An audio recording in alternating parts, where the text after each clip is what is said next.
It's time for the Swinging Blindly podcast, the show where PJ and Blaise make their bold baseball predictions. Once in a while, they'll hit a home run.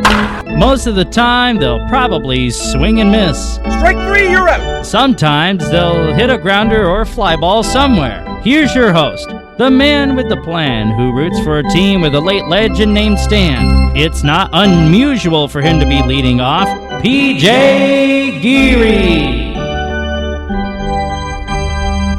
Welcome back to the Swinging Blindly podcast. We are swinging and swinging real blindly. It is so good to be back in the box. I'm Blaise Bryant, and down in Connecticut is my guy, PJ Geary. Bro, we're finally back. Man, it is. It's one of those things where no matter when I talk to you, it's like it had no time had passed in between, and that's kind of how it feels. We're just gonna kind of hit the ground running and talk some baseball, swing blindly, and who cares if we miss, right? That's right. The game still continues regardless, as that's just the way our friendship is. It feels like hardly any time has passed, even though an off season has passed, and we're into the early stages of spring training. We have a bunch of stuff to get into. We'll cover some of the big off-season moves. We'll cover the over-unders. We'll get into our homer minutes, me with the Yankees, PJ with the Cardinals. The fact is, it's spring training, and we are springing into optimism, my friend. Will we be this optimistic as the season goes on? Only our teams will be able to write that script for us. But let's get right into it, my guy. Let's talk about some of the off-season moves. Yes, sir, man. I mean, honestly, and I think you could say it too for your I can certainly say it for my team. And it's not the homer minute yet, don't worry. But this was a pretty busy offseason for a lot of teams. I think, I don't know how you how you took it, but it definitely seemed like there was a lot of movement. It took a while. It kind of felt like it was a slow moving. But once certain moves happened, it felt like a lot of moves came in succession with that. Well, yeah, I mean, think about it. There was the big thing. The market kind of had to recalibrate itself because of the pandemic. Because of the weird year. Yeah, exactly. And, it's interesting as shit because it's really interesting to see some of the deals these guys got. I mean, I guess the way I kind of envisioned we would do this is I'll kind of just, and if we'll just do our own PJ and Blaise shtick, if whatever comes to mind, we can always talk about. But I figured I'd go down the gamut of every division and each team's biggest quote unquote acquisition of the offseason. If that's okay with you, my friend. Yeah, absolutely. All right. Where are we starting? We'll start in your AL East. In my AL East, okay. With what I believe, and you can speak on it, probably the biggest overall deal of any team made in that division was the signing of one center fielder George Springer going north of the border. I'm actually not sure if they're going to be playing in Canada right now, but I believe no. Actually, what's happening with the Blue Jays? No, they're going to start out in their spring training facility. Okay, that makes sense. That's what I had heard. That makes a lot of sense. I wonder if they'll. I mean, knock on wood. Hopefully, they are back in north of the border so that the good people of Toronto could see their new center fielder, George Springer, signed to a 6-year, $150 million deal. Blaise, I mean, as a Yankee fan, this sure seems like a signal that the Blue Jays aren't messing around. Blue Jays are the second best team in the division, in my opinion. There you go. And I do. I mean, come on, you have to say that. If I felt like they were the best team, I would also say that. Yeah, I'll give you that. You would. Is it an overpayment? Yes. It's a huge overpayment for a guy who's 31 years old. He's going to be playing on turf, Houston, where he played in Houston. It was, I believe that's a grass field there. So the turf thing, that's going to be a pretty interesting thing to see how that all plays out. He's not going to be a center fielder for the duration of that contract. No, that's also a relatively big center field as well, which plays small because of how well the ball carries in Toronto. especially I mean with the roof situation. When that roof is closed, the ball really carries. Yeah. So that's going to be an controlled. interesting. Yeah, that's going to be a very interesting thing. I think the Blue Jays had to do it, and they did, to their credit. Yeah, no, 100%. They certainly are saying that they are going to be in the mix in the pretty tough, I would say, AL East for sure. I mean, I guess there's two teams who aren't, but you got three pretty solid teams that are going to be battling it out. Yeah, I mean, the thing with Toronto, the big question mark there is, can they pitch?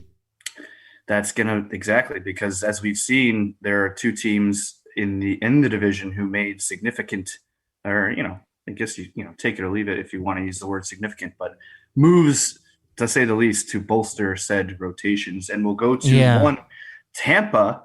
One of their biggest moves was the signing of 1 year, $3 million deal of Michael Wacha. And I bring that up because clearly a former Cardinal. But I think this last year, former Met. Yes. But 2013 postseason wasn't. I mean, it was a long time ago now. Geez, now that I say that. I mean, 7.5 years ago. Hard to believe. Yeah. Very hard to believe now that I'm reading that. Wow. But nonetheless, I mean, this is a guy who was a first-round pick, and he has shown flashes of I wouldn't necessarily say greatness, but I'd definitely say of a serviceable to good major league pitcher. And maybe this changes scenery. AL, I mean, who knows? Tampa, I mean, this is a team that prides themselves on their arms, and they're going to use a lot of them this year, as they have already stated, which I think a lot of teams are going to have to deal with, as you said, due to the strange condition of last season. So what say you about the Rays and how they're positioned in the AL East? I think they've taken a step back. They're not the team that went to the World Series because Blake Snell going to the Padres, which we'll talk about that later on. It's interesting that you bring up Michael Wacha, because I think back to that 2013 postseason, I was doing a sports show during my college radio days at the College of St. Rose here in Albany.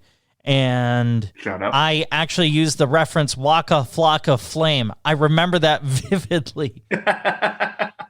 And it was, I had a co-host, and then I don't remember what happened with the co-host. He stepped away. And that was my first show that I hosted by myself, and I remembered how difficult that was, because what a lot of people don't realize is that it's a lot more difficult to not have a co-host than to have someone to kind of play off of. I mean, geez, yes. The one exception being if you have someone that you simply just can't play off of, it's useless.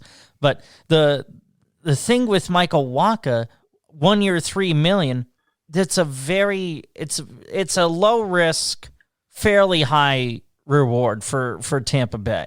And it's a prove it on Wacha's side, right? I mean, it's a prove it year for him. Yeah, he'll get money the next year with the CBA and everything. And if it doesn't work out, retire, because then I mean, seriously, just retire. I mean, you're kind of in that sort of damaged goods category if you're Michael Wacha. I'm sorry to say this is that. His last chance. No, you're right. But this is it, man. Mm-hmm.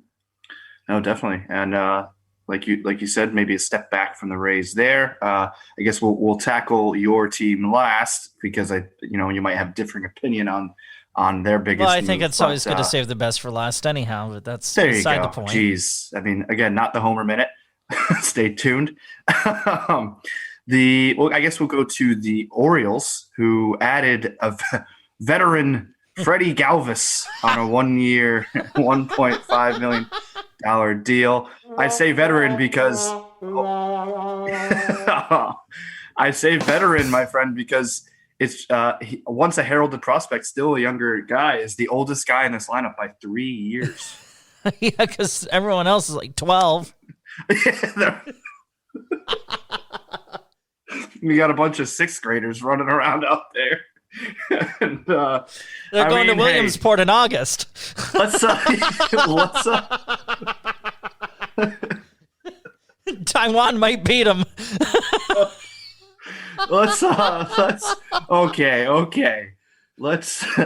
Let's just say, hey, we have fun with the Orioles, don't we? I mean, in the past, me and you, Yacobonis, we had a lot of Jimmy, fun. Yeah, Jimmy Yacobonis. I don't even know where he is. I'll have to find him. Who cares? Yeah, I'm sure he'll be on this list of biggest acquisitions, I imagine. He's not a bonus, and he's yacked a lot, so who cares?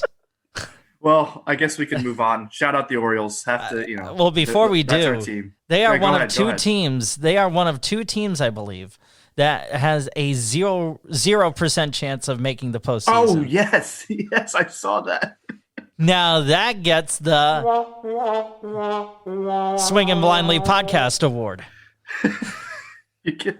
I saw that, and that's just awful. Like, I feel so bad. I really do. Hey. And it's not like they have a bad manager. Like Brendan Hyde, I think is the right guy. He's just got no skin to work with. It's just a kind of a sad situation there. That's the easiest and best way to sum it up. It is kind of a sad situation. Actually, there is a better way to put it. Uh-oh. They have no skin in the game. Oh man. Ladies and gentlemen, he will be here all week. I promise you that. Yeah. We'll go to once. We'll move on over. Shout out the Orioles. So I'll be watching it. I'll make sure to have an Orioles segment as we get going. They do have the first female play-by-play announcer. There you go. So breaking boundaries. The Baltimore Orioles. Let's go. Yeah. I'm drawing a blank on her name. Let me find that really quick if you would like me to. Yeah, see if you can. The research team's on it. Yeah, that crack research team. Really quick. Yeah. So it's a very very interesting. Okay. With the Melanie Newman. Melanie Newman. Okay, I thought yes. I knew it was. I couldn't remember if it was like Melanie or Penelope or whatnot. Are you able to see any more info about her? Because I really know very little about her, and I want to give her a plug if we can. She'll be with Jeff Arnold. She joins a small club of female play-by-play voices. Arnold. There you go. And, I mean, it should be interesting. Again, it gives us all the more reason to pay attention to the Orioles this year. She called a Salem Red Sox game last year with her friend Susie Coles, first all-female booth in baseball history. Oh, that's cool. Yeah, so she's got some history behind her, and we'll be rooting for her out here on the Swinging Blindly podcast for sure. Yeah, I mean, and it's good that she's going to be doing it. I mean, their longtime radio voice, Joe Angel, good announcer, but he'll put you to sleep. He's very boring. I mean, but they need to spice it up a little bit. Yeah, let's just be honest. Yeah, I mean, but I mean, in all fairness to him, like, how in the hell wouldn't you be put to sleep by the product that you have to commentate for 162 times a year and try to make it interesting? Right, that's kind of their job. Yes, as well. The cow only has so much milk. Because, I mean, jeez. You're just chock full of them right now, man. You are on a roll. Yeah, I mean, they do have Gary Thorne, who's been a broadcaster. He does the national games, does he not? A lot of the time. He's not Washington Nationals. Right. I mean, like national. No, I knew what you meant. Okay, he's done some national stuff. He actually was on the radio team with Bob Murphy when the Mets won the '86 World Series. Huh. Yeah. So he's shout out. Yeah, he's been around forever. Gary Thorne is terrific. Yeah, legend of the game. I think he primarily does TV. I believe he lives in California, and you didn't hear him last year because they told him to just stay the heck home because of COVID and everything. Yeah, it makes sense. Only a real handful of guys were doing games last year. With the shortened season and everything, but. We'll move on to once the heated rival of your New York Yankees baseball club, the Boston Red Sox, who, I mean, let's just face it, lost a lot more than they gained this off season with the losses of two key pieces at one point of their puzzle. Yep. Jackie Bradley, who just recently signed with the Brewers, might get into that later, and Andrew Benintendi. I might be saying his name wrong. I hope not. No, yeah, you got it right. What's that? Thank you. What's that? What was that? There's like this. I'm hearing in my headphones. I have no idea.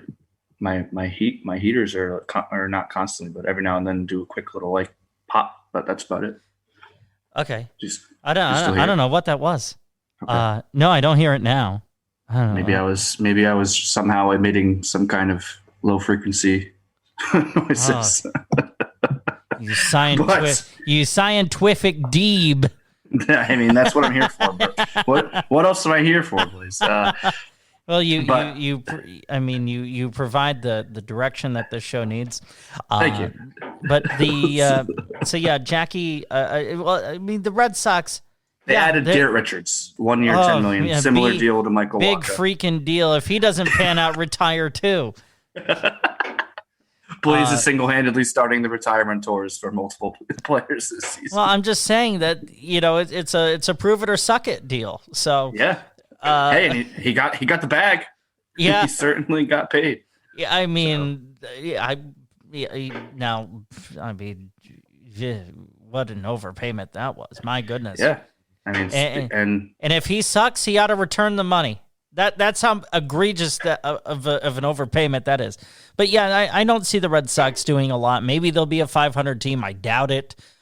Just because you have the Yankees and the Blue Jays that are going to be the crown jewels of the AL East. You have Tampa. I mean, yeah, they've taken a step back, but they always figured this stuff out. Yeah, oddly enough. And then you have the Red Sox and then the Orioles who are clearly in the basement. So it's going to be interesting to see how that all pans out. Yeah, I agree. And I guess we'll get right to it, my friend. The Yankees. I mean, I'm assuming he's not on this list because it was a re-sign of Mr. LeMahieu, LeMachine. But you know what? I'm going to let you tell me what you believe and the people who you believe was the biggest acquisition of the winter for the New York Yankees. It was no question about it. It was DJ LeMahieu because that is a piece that we needed to re-sign, and we got him at a fair deal. I like the contract. I told you a couple of years ago that when he was signed as a free agent from the Rockies, that it was kind of like a Groupon. It was kind of like a Cyber Monday deal because it was such a quality product for such a low price. And he more than proved his weight in gold. I loved the signing then.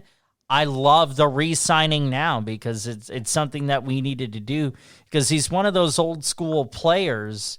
He doesn't fit that mold of, all right, I struck out. What the hell? Whatever. I mean, look at his nearly 400 average with runners in scoring position. The guy manufactures runs.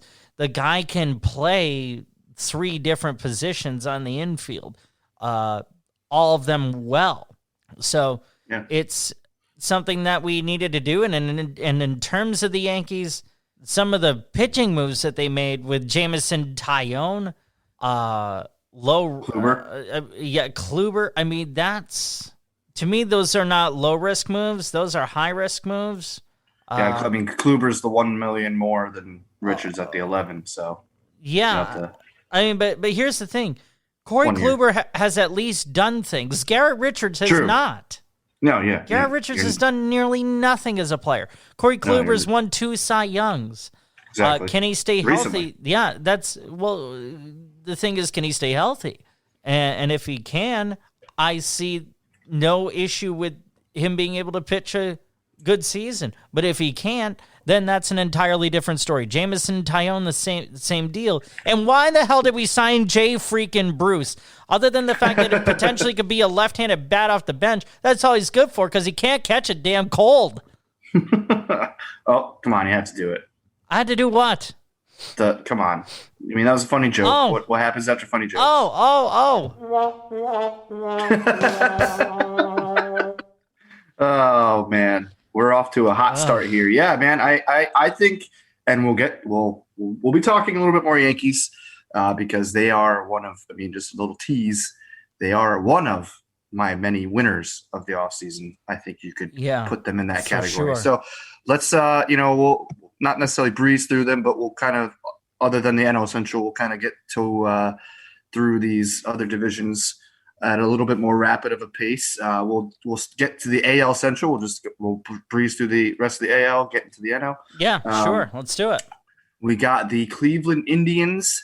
Oh, by the way, on the website I'm on, it said Kluber was the biggest acquisition. And I think that's because either this was written before DJ had signed back, or they didn't count it because it was more of a re-signing. I mean, acquisition is acquiring someone. They re-signed LeMahieu, so that makes sense. Okay, I can buy that. Yeah.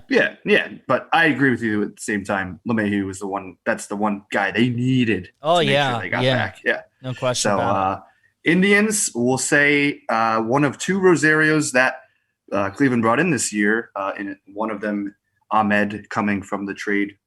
Sending Francisco Lindor a transcendent player in baseball, I would say. Frankie Lindor, which we'll touch on. Yeah. Eddie Rosario, the outfielder, had a couple of decent years. I believe he was a Twin. Yes.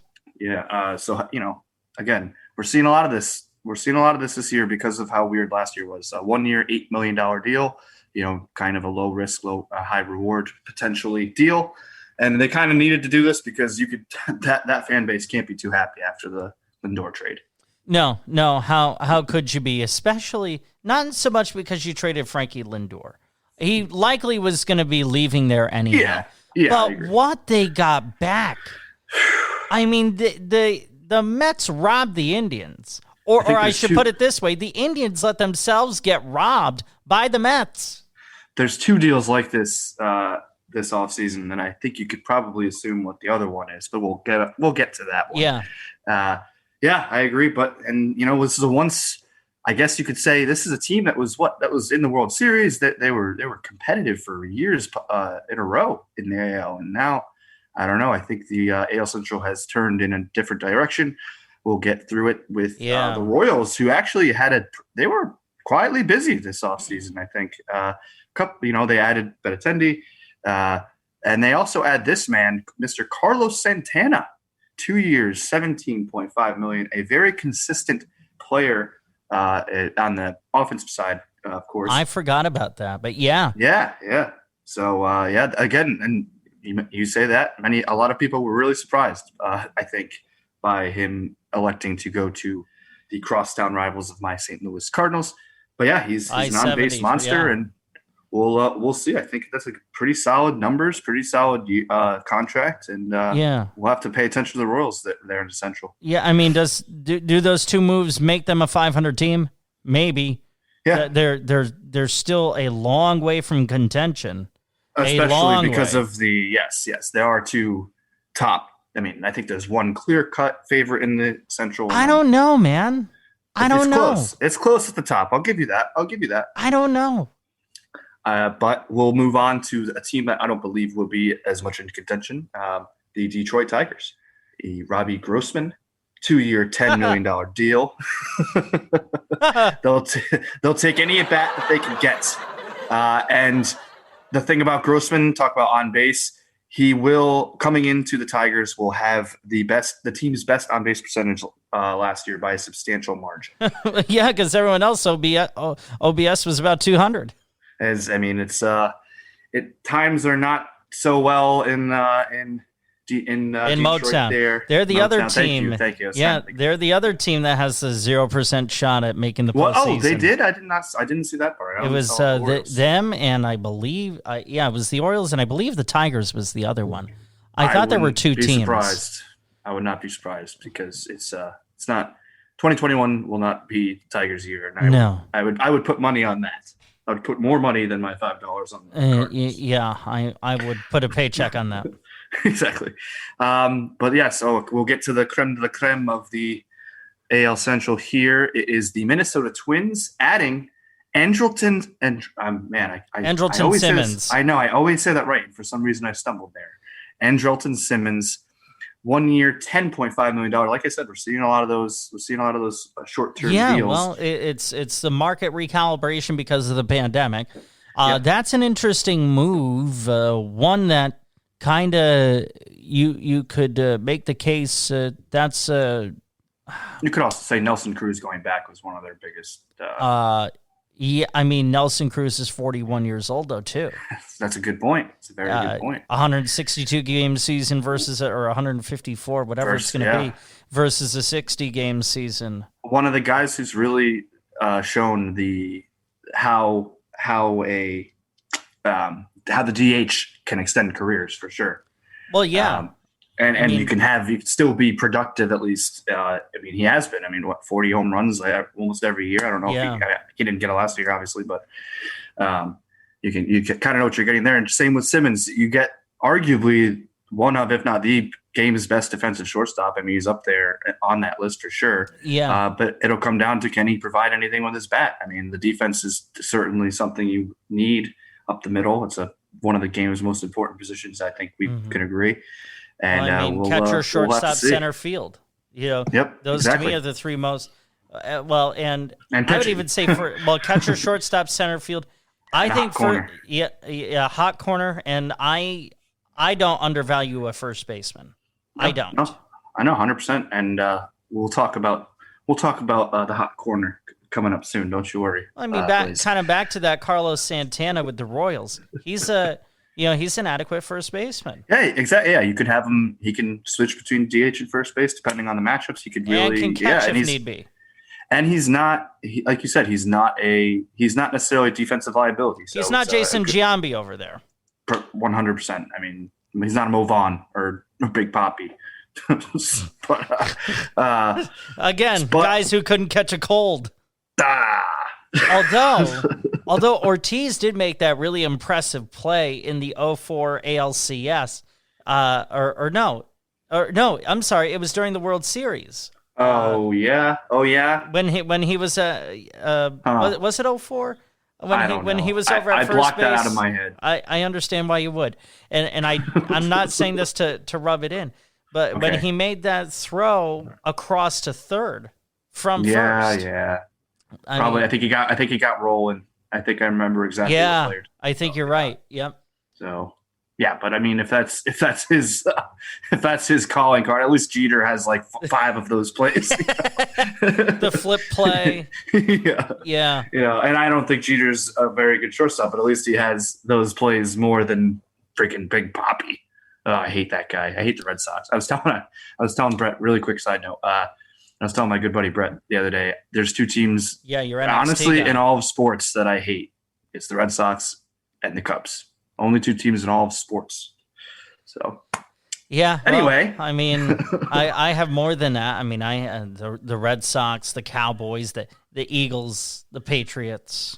Yes, as a diehard Giant fan, I can see that too. Yep, the Penguins, the Flyers, all in the Washington Capitals. I can't stand the Washington Capitals. I can't stand the Islanders. So, but I don't necessarily hate them. They're getting there. They're getting to especially because they're pretty dang good. Yeah. But, Barry Trotz. What a hire that was. Speaking of hires, you could say that one of the more, at least in my eyes, surprising hires, and this is not even a player, comes from the team we will discuss next, the White Sox. First of all, landing Lance Lynn, former, as we're both familiar with, Mr. Lynn. Yeah, we are. And so great, acquired via trade from the Indians. So again, as you said, acquisition. But they also acquired a new manager, which I think is going to kind of not necessarily steal the headlines, but it's going to make a lot of headlines in. Well, it already has. It already had, big time. And I know a lot about all that. Mr. Tony La Russa, Hall of Famer, coming out of retirement to coach at his first where he was at first, but he didn't get to win a ring. Chicago White Sox. What are your thoughts on that? Well, okay, I don't know if I'm surprised more by the fact that Rick Renteria was fired, or the fact that Tony La Russa was hired. I'm equally surprised at both, because clearly they were with Renteria on the path to success, I would imagine. Yeah. Tim Anderson loved him. Something clearly happened there. Yeah. Yep. Uh, Between I ownership. yeah, Magic. and Yeah. I mean Kenny Williams, their GM, at least I believe he's their GM still. He's a tough guy. He was that jerk face who what was it, Adam, who had the issue with Adam Dunn bringing his kid to the clubhouse. Remember that story from a few years ago? Yes, and then he got like it was a whole big stink about it. Yeah.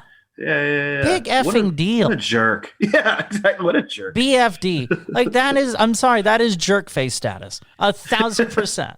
Clown status. Yeah. Clown. Yeah. Like I'm not even gonna waste a sound effect on that clown. And let's just be. I mean, we could touch on it really quickly, man. I mean, it comes out before he even gets hired that this is a 70-plus-year-old man who's driving around drunk.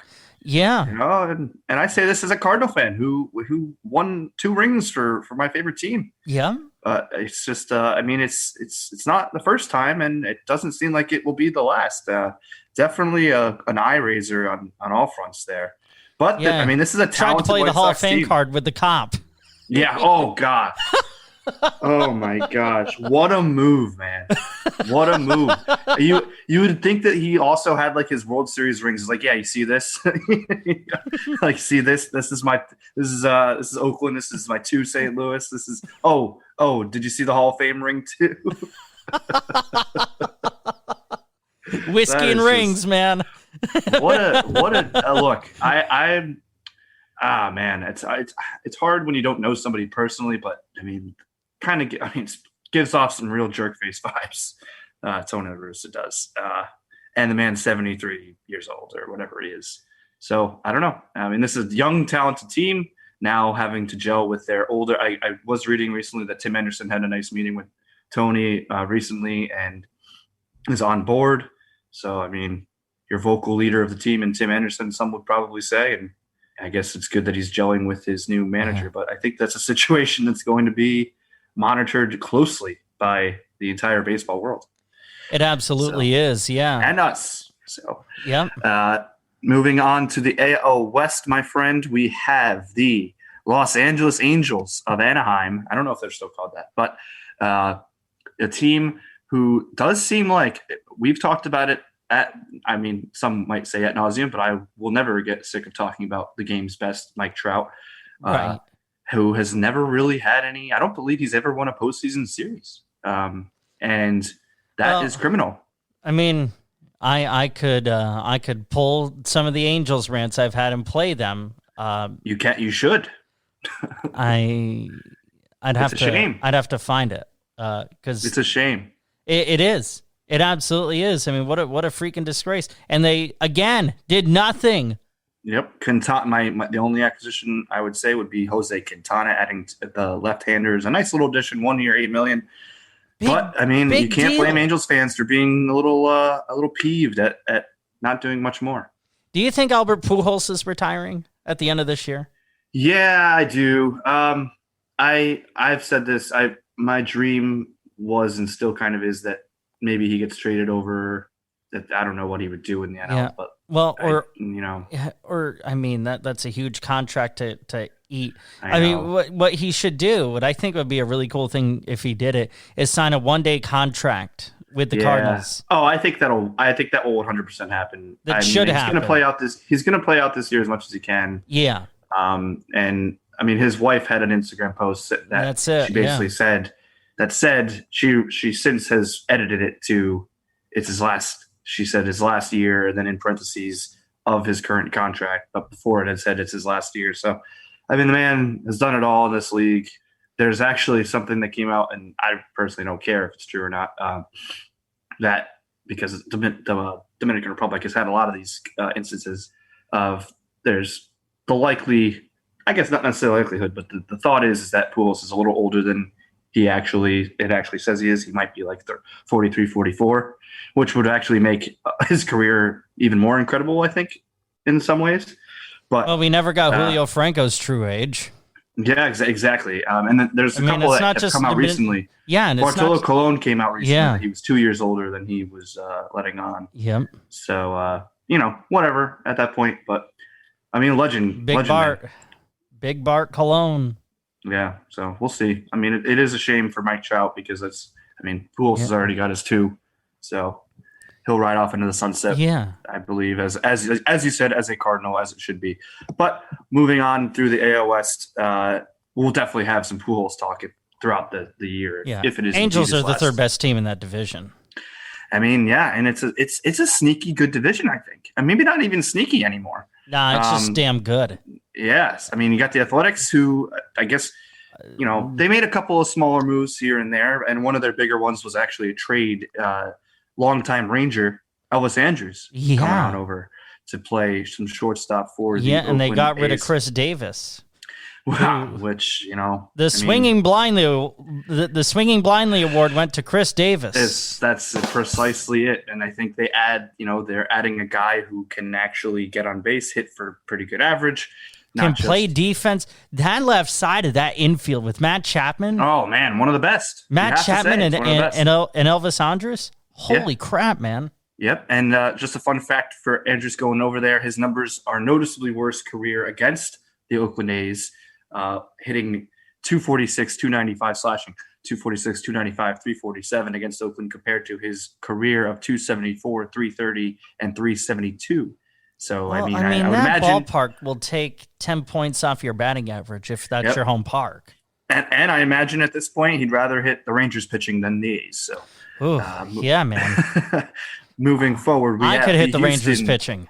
The Houston Astros. There you go. You said it, not me.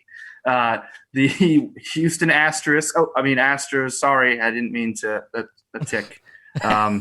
We have. Sorry. I'm sorry. Yeah. Thank you. I'm really sorry. Did not mean anything by that. Remote broadcast. That's our audience. There you go. They're all vaccinated. It's wonderful. They added Jason Castro. Oh yeah. Woo. Yeah, great. 2 years, $7 million. They lost a lot. This is a team that lost a lot more than they gained, clearly. So, well, Oakland is the crown jewel of that division. Houston is, second best. Yeah. That's how I see it.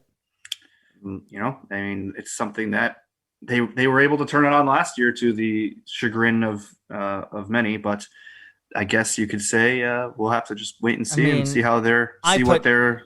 Bro, I put no stock in last year. None. Oh, that's fair. No, that's totally fair. It's funny you say that because for one of the fantasy baseball leagues I'm in, I was putting together some stat sheets for people to look at, and nobody really wanted 2020. I did it anyway, but everybody's like, we really care about the 2019 stats. So it's true. It really is. I think that's what a lot of people are going to be focusing on as well. We then have the Seattle Mariners. Who did a couple of things, but one of the, they added in a trade with the Rangers, Rafael Montero. They still feel far enough away that adding a closer, quote unquote, doesn't seem like enough. But out of all the moves that they could have made and eventually did, I think this is going to be one of the more significant ones. Their distance between them and contention is to Japan. It's a team too. They had a deal with what's the guy? Kelenic, Jared Kelenic.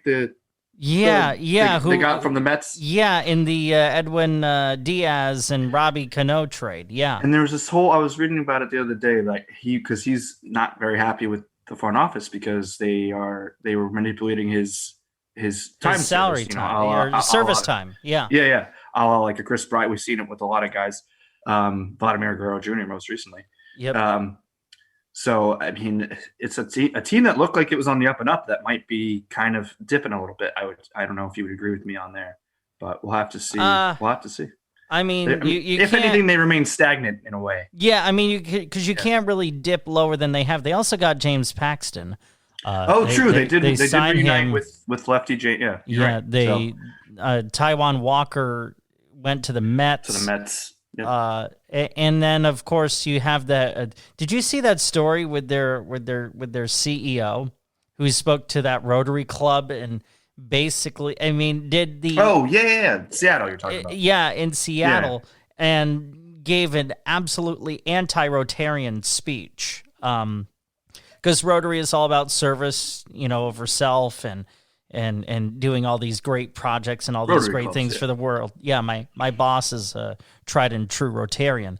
And he gave this speech, their CEO, Kevin, I'm blanking on his last name. Who cares? He's a friggin' clown.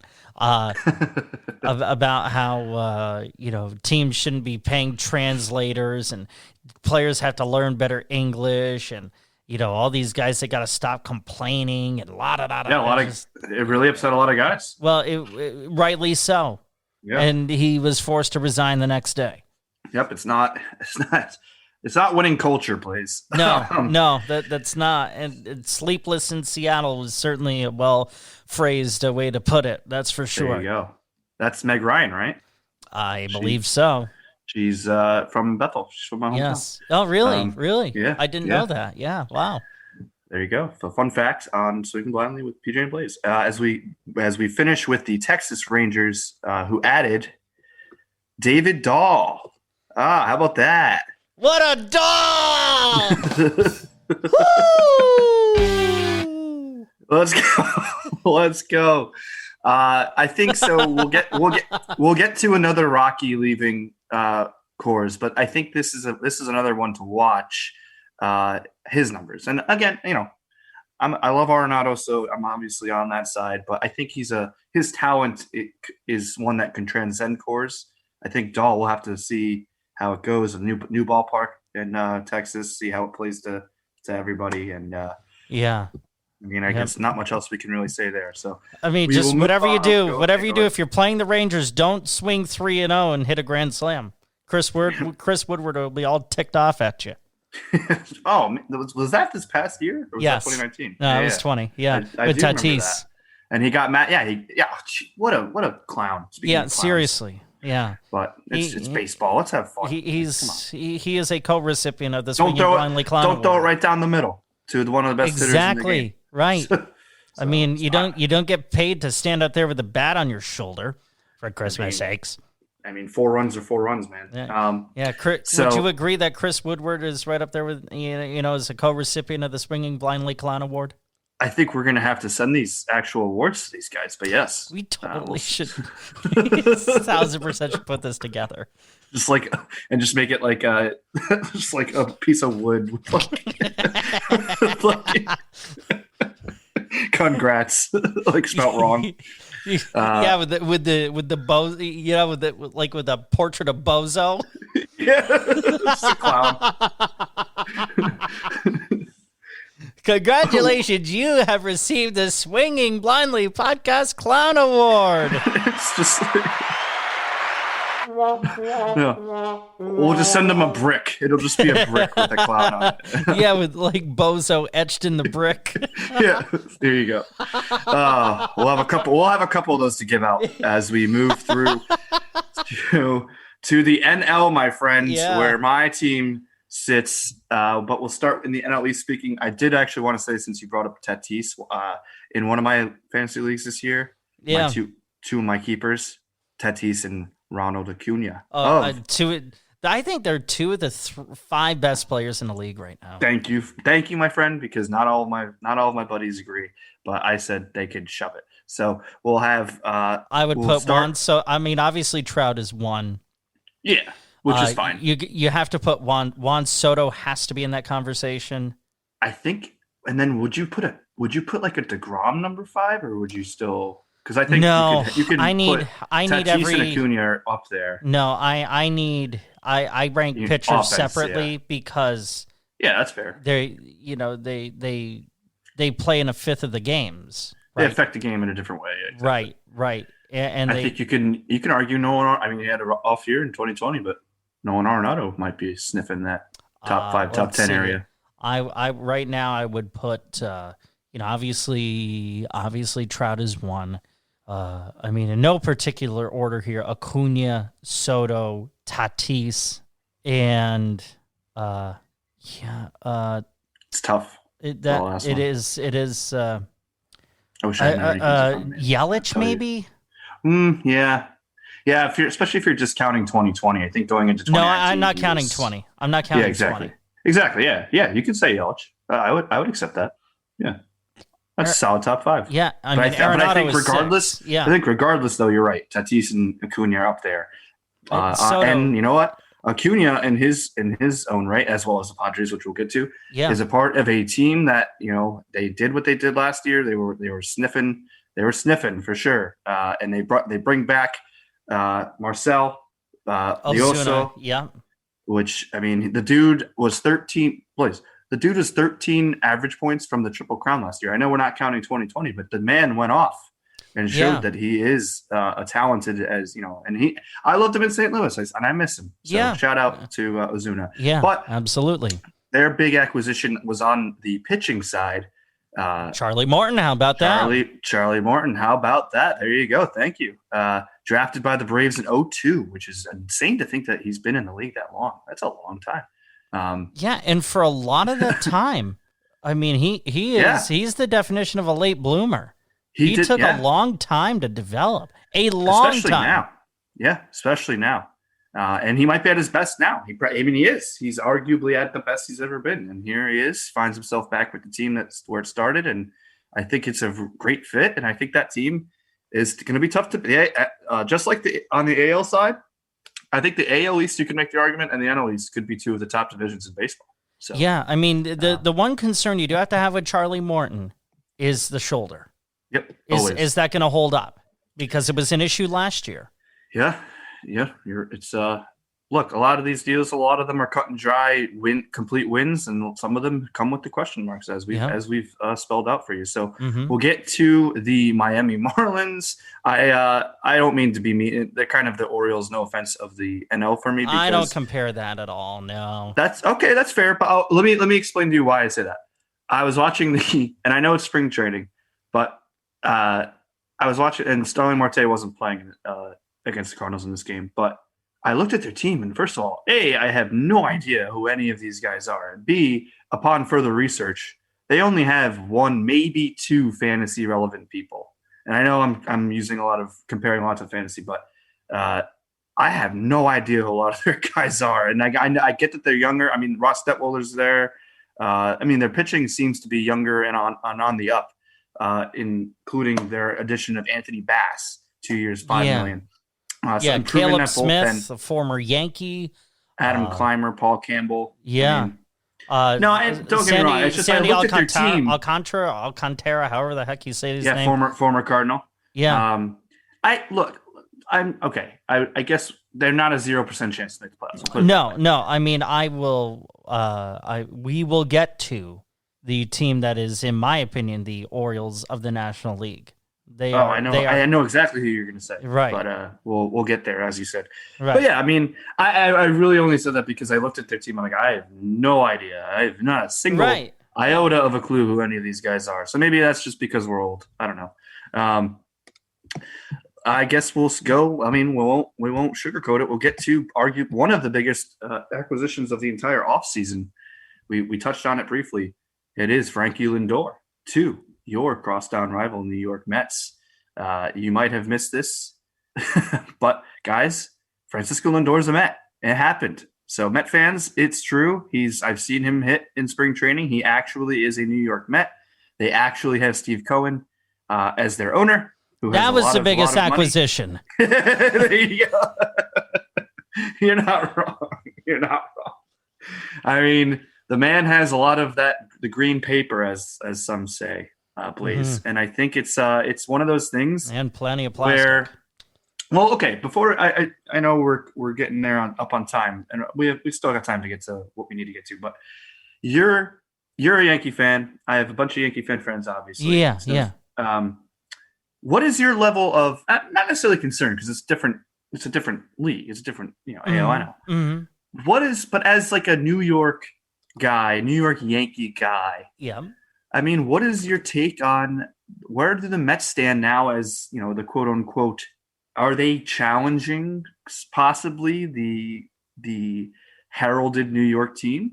Like, what is your level of concern, I guess, is my I don't think question. so. I don't think so, because it's something that has not It hasn't been sustained. I mean, now they to have the George Steinbrenner of the Mets. I mean, he's he's clearly wants to win. Yeah, and like you said, nothing's happened yet. You're right. But not quite in the sense that you have Sandy Alderson, who, that was an absolutely brilliant bring back or rehire by the Mets and Steve Cohen. Sandy Alderson is probably one of the smartest baseball guys out there, but they're not. Here's the thing: still had a lot of Met stuff happen too with Porter and Mickey Callaway stuff now coming out. Yeah, Porter's Peter couldn't.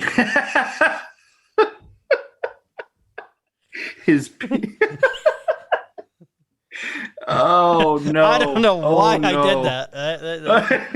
I know, that was incredible though. That's a clip for sure. We'll send it to him too. Another. I just don't want nudes in return. That's the only thing. Oh Jesus! Oh, God bless us. It comes and goes. Oh man, come on! Once you get rolling, man. Jeez. I don't know. Hard to beat. Oh, come on. Oh no. Oh no. Oh, welcome to Swinging Blindly podcast. This might be our last show ever, but no. We'll be on the radio in a few weeks, and we have to get this stuff out of our systems now. Yes, 100%. This is we have to cleanse in a way. This is what happens when myself and Blaise get together. But you know what? I have a lot of Met fan friends who are definitely going to be listening to this place. So say something nice about the Mets. Just one thing at least. Look, I think they should make the playoffs. I think they have a really well-balanced, put-together team. The bullpen is certainly going to be a question mark, as it is really... bullpens are question marks for every team because relievers are so up and down. But if I were a Mets fan, and I have dated into a family of Mets fans... Congrats. You have, for nearly 4 years. There you go. They no, I know, just right. Still, congrats. Yeah. And they look. You have to feel optimistic if you're a Mets fan. And to your point about the George Steinbrenner, like owner, if that was what debunks that point is they didn't open up the wallet for Trevor Bauer. That's fair. Okay, I heard a really good story from his agent. Rachel Luba, how they're screwing. There's no way they're not screwing each other. That's neither here. That's for different. That's for another podcast, please. But talk about throwing strikes. What was pounding the strike zone? What was? Oh my gosh! What was interesting? What was interesting that she was saying was ball two. There was a moment in the whole negotiations where I forget exactly how it happened, but there was like a slip in his social media team that like leaked that he was going there, or somebody there was like inside stuff going on. I don't really know the whole gist of it, but anyway, I guess he had texted her and said it's over with the Dodgers. No way, it's the Mets. And I don't know exactly how she got him to calm down. Okay, you got it out of the way, so no more. But I don't know how she was able to swing it back, but apparently she did, and here he is with his childhood team. And the Dodgers are scary, very scary. But we'll get to that. Yes, so we'll get through these, and we'll get to some predictions to end the show. But let's get through all this because you know what? This is a baseball podcast. We talk about all things baseball, not just our own teams, because we want to bring you the very best baseball coverage as a whole, the beautiful sport that neither one of us is very good at or can play. So there you go. Well, you did play. Didn't you get a hit recently? Or you did something. Remember you would tell me about that? You had somebody throw to you. Well, that was, I really wouldn't, it was just kind of informal, just sort of playing around. No, yeah, but still though. It was, so it was Yeah, so what it was I was in a Beep Baseball World Series in Rochester, New York, about 5-6 years ago. Let's go. And I went there with no intent on actually playing. I went there, to kind of be a spectator and whatnot. And it was a lot of fun. I got to play a little bit, and I did make contact. I hit the ball well, but it was an atom ball right at someone. Hey man, that's you gotta take it. It's like you're golf absolutely for me. Right. Well, you hit one good golf shot, and I'll play golf for the rest of my life. So, and you're a lifelong. We talked about it off air, man. We're bringing you. We're two guys who obsess about spring training. So that's what you get when you come to this podcast, and we will. We're gonna cover everything, cover everybody, everything. So we'll get through the rest of the NL real quick here, get you some predictions, and we'll call it. But you are a big golf guy, right? Yeah, huge golf guy. You are a big golf guy. What do you think of Bryson DeChambeau? I mean, he's polarizing. He's not my favorite. I think it's nuts what he does. It's insane. I actually saw something this morning about one of the lines he took yesterday. He's hitting it where no guys would ever even think about even trying to hit it. And it's incredible. I mean, I'm not trying to get like that because I'm sure that takes a lot of insanity to get to where he is in a way. But I definitely, it's one of those things where I'm trying to, focus on getting my golf muscles stronger. So, sure. Yeah, I mean, I love it. I mean, I was out for a while with my knee, but I'm going to hit the ground running and I'll be playing a lot of golf this year, my friend. So yeah, I'll keep the people updated on that. Yeah, I heard something. I heard something this morning that he wants to what's the course that they're playing at right now, where the fairway is over a body of water. Yeah, he hit it right over it. It was wild. Yeah, I know exactly what you're talking about. I played it on the video games all the time. Par 5. Par 5. Pines, maybe. Yeah, so it's like a 540-yard hole, par 5, and he was trying to Bay Hill. That's it. Yeah, where he was, where he wants to be able to, drive the ball over the water. He's got just an easy. Gets and then he has easy little chips that guys can't even dream of hitting. It's wild. It's wild. I feel like it's kind of how, because we were both a little younger when Tiger was around, right? To not really understand how dominant he was, but I kind of feel like, I mean, and Bryson's not like the best. I mean, he's not. He hits it the longest, but he hasn't been necessarily winning every tournament he's in. He's really, like, as a golfer, I know we're kind of going off the path here. I know. It's okay. He's not. Isn't his accuracy is kind of poor, isn't it? Oh yeah, no, he swings and hits it so hard that I think there's a lot of times he's not even sure where it's going to go. He's hoping it just lands in a vicinity. Yeah, I mean that's kind of how it works at that point. Right, and one of the risks is you have to hit the ball perfectly. Yeah. Well, not only that, but when you hit it that far and you hook it. Oh, you could be gone. further from the hole than if it hooks enough, you're further from the hole. It's certainly interesting to say the least. Yeah, and he's a guy that I mean, cocky as hell. I mean, just like some baseball guys, like a Frankie Lindor, are just must watch. Yeah. So back to the NL.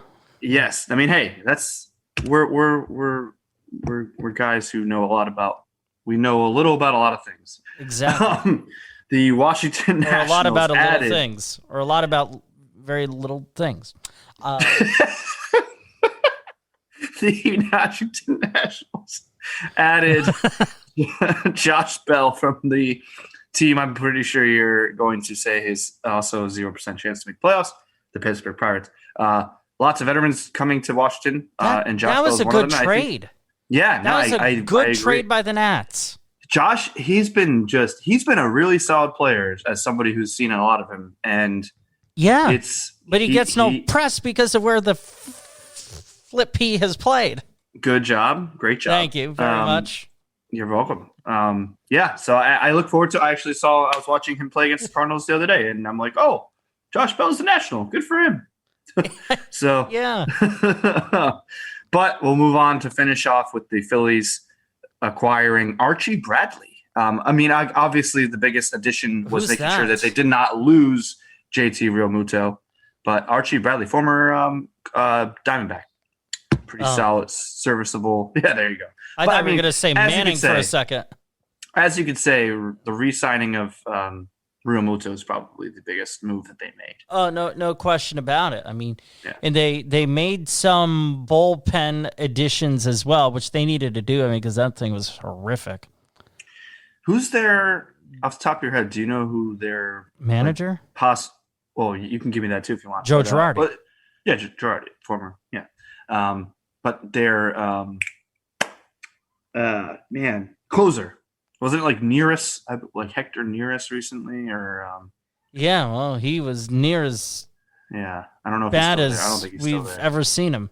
Yeah, so to your point, bada bing. Thank you. Well, thank you for your humor and your and your professionalism as always, Blaise. Oh, it's my pleasure. Moving on to the NL Central, my friends. We have. We'll breeze through it before we get to my little homer minute. Brewers adding a longtime Cardinal, one of the better he's the best defensive second baseman, I'll say it, in baseball. It is Colton Wong, 2 years, $18 million deal. That's a great deal. He's going to love getting back. I mean, he loves St. Louis, but he's going to love getting a crack at them 18 times a year. The Cardinals, I guess, just couldn't foot the bill after they. Oh no, I guess we could talk. We'll save the Cardinals for last, like I did for you.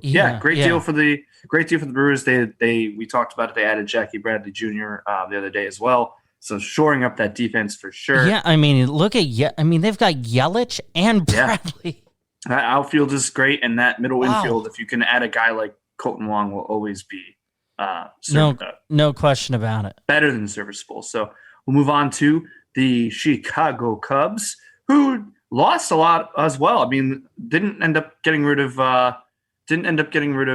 KB, Chris Bryant, which we'll have to monitor that situation. But we see, and the loss of Yu Darvish, also a big something to look at, and John Lackey.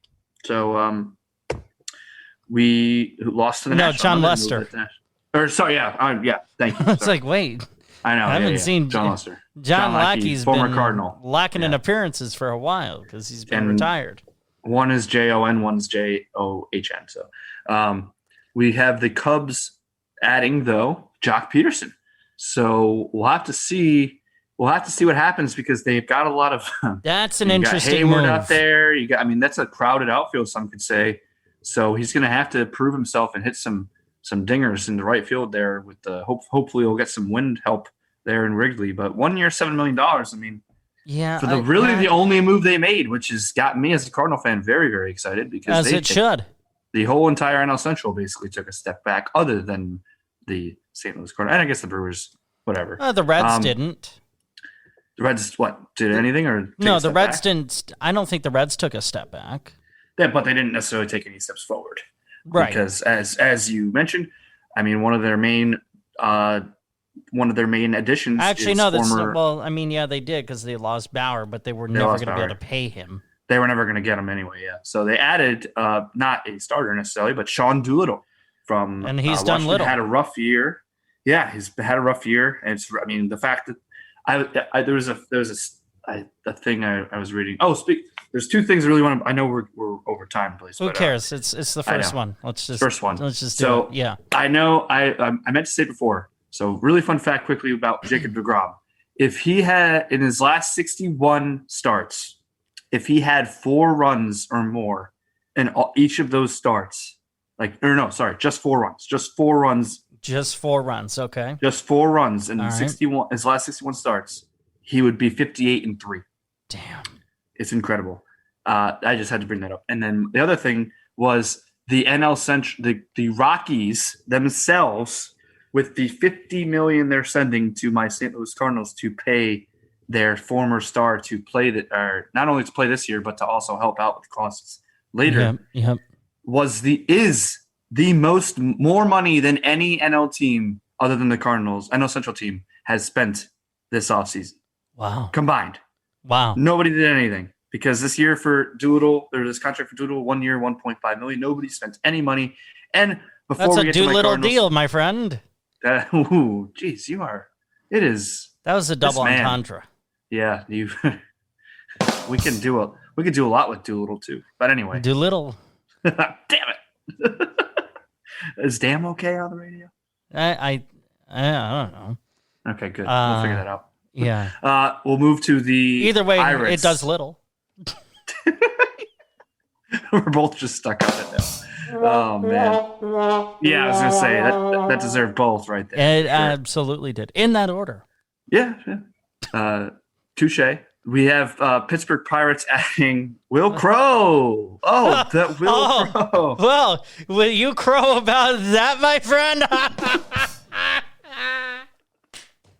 We certainly will not crow anything about that. Good for the Pirates. It's going to be a long year in Pittsburgh, so buckle up Well, if you were a Pirate fan. Will be eating a lot of crow. I was going to say, the only thing they will be eating is crow. Oh, man. Yep. We'll be here all week, ladies and gentlemen. Oh, I guess in 2 weeks, so we'll be back. But that is the Swinging Blindly Will Crow Award.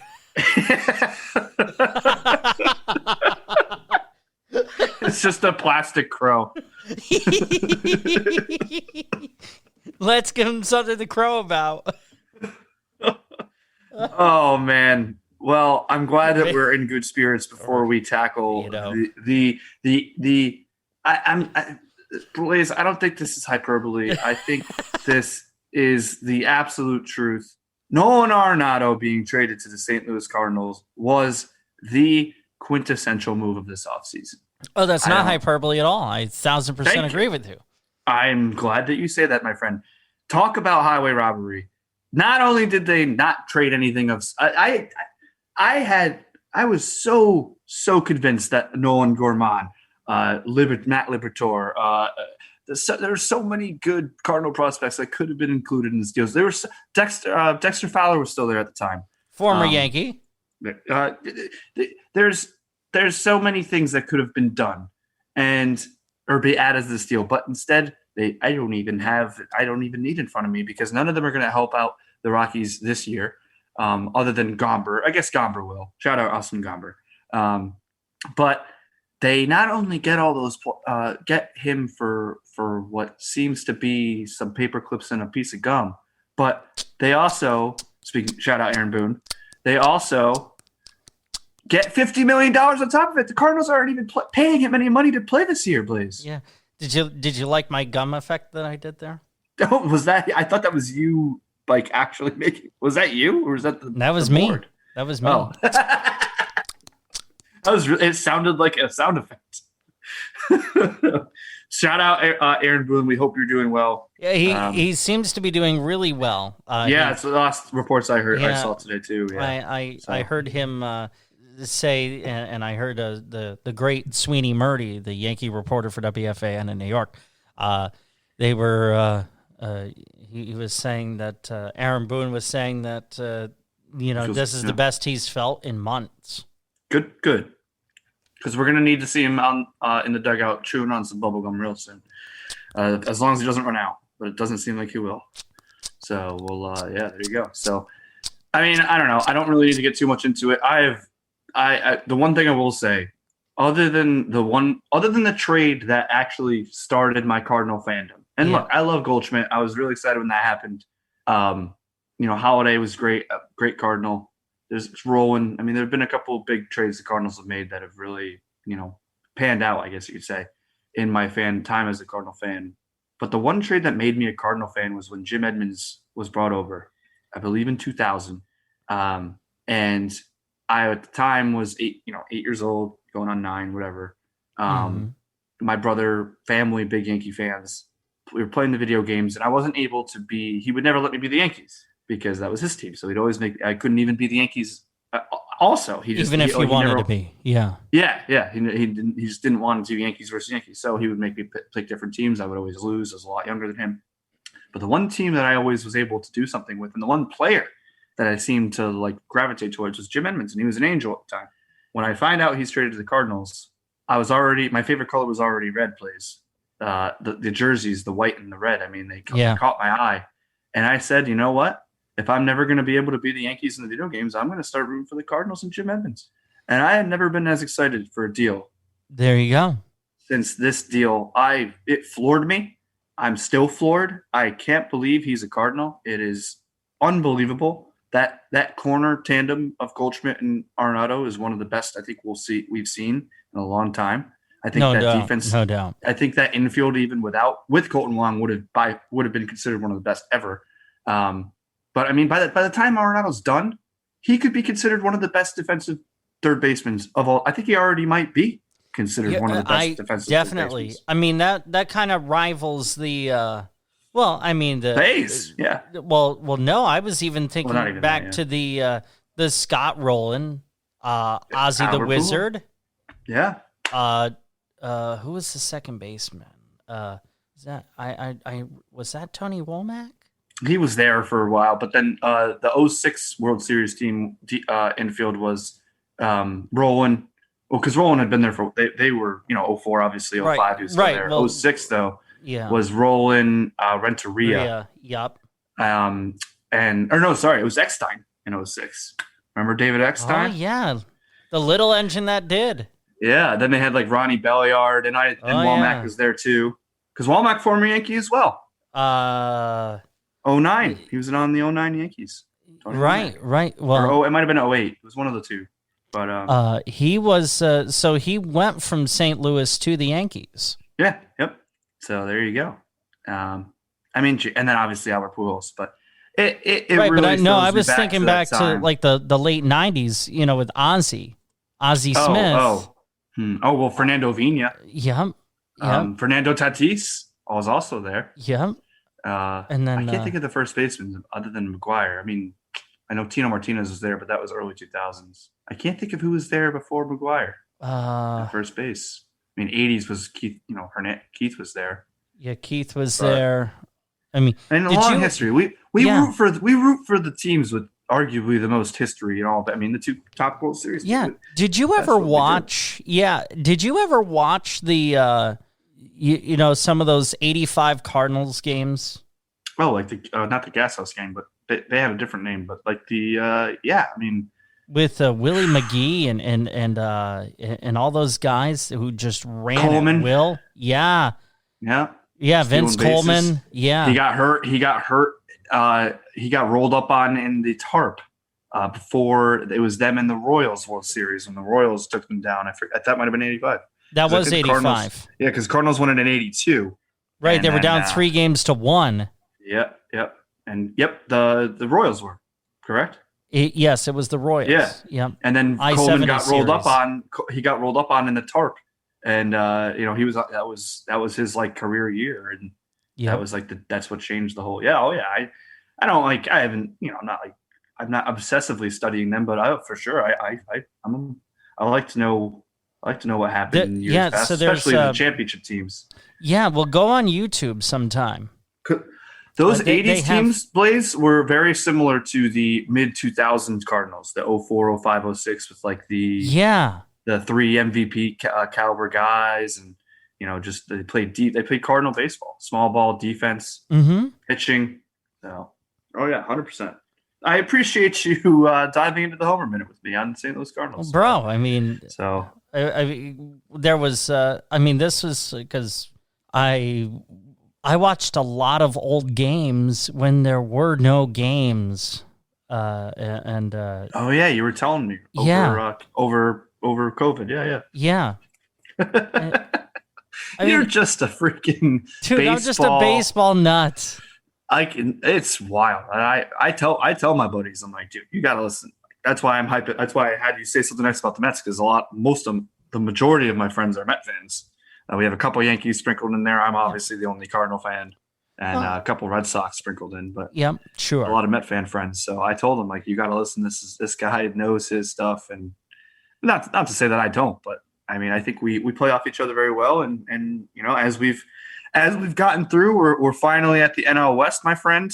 And then we have our over-unders to get to as well. Yes. Yeah, I was thinking instead of we'll do the over-unders instead of like actual predictions. We could do the predictions like right before the season starts, I figured. Yeah, like so we'll do those in 2 weeks, yeah. Yeah, so, exactly. So yep. 2 weeks, here's your 2-week tease.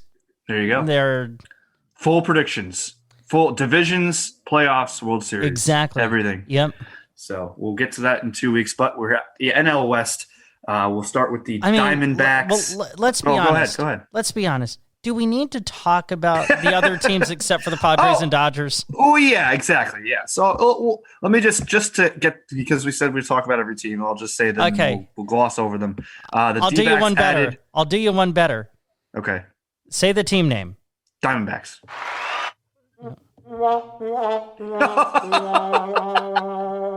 Okay, give me another one.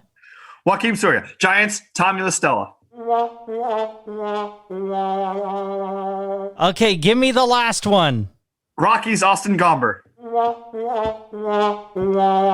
Actually, that was really fun. Not gonna lie. There we go. Done. So that's how you be economical with your time. Thank you. You're not wrong. We could have done that with the Orioles too, but we're semi-Oriole podcast. So. Low-hanging fruit. Jeez, and you're the king of low-hanging fruit.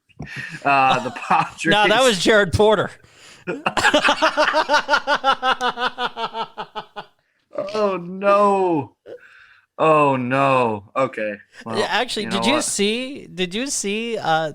So I saw that Tim Tebow decided to call it a career. Finally retire. Yeah. A couple of weeks ago, and legendary career.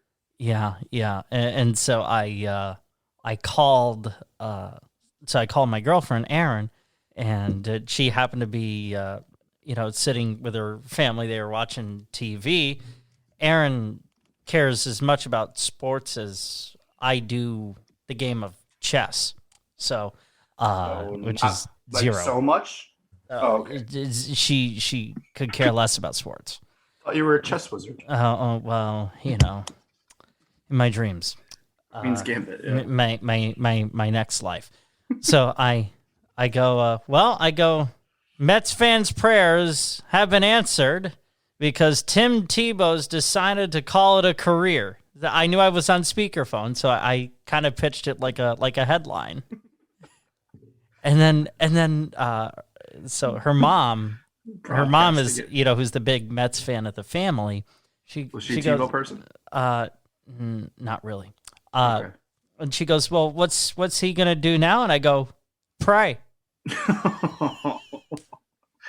Did you announce that? Well, that was you were on. That was on speakerphone. You said that. Yeah. Okay. Yeah. So you you preached it.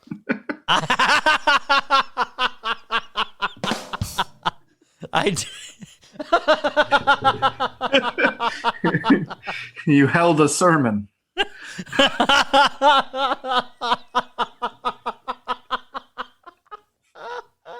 Oh man, I'm sure he would appreciate it.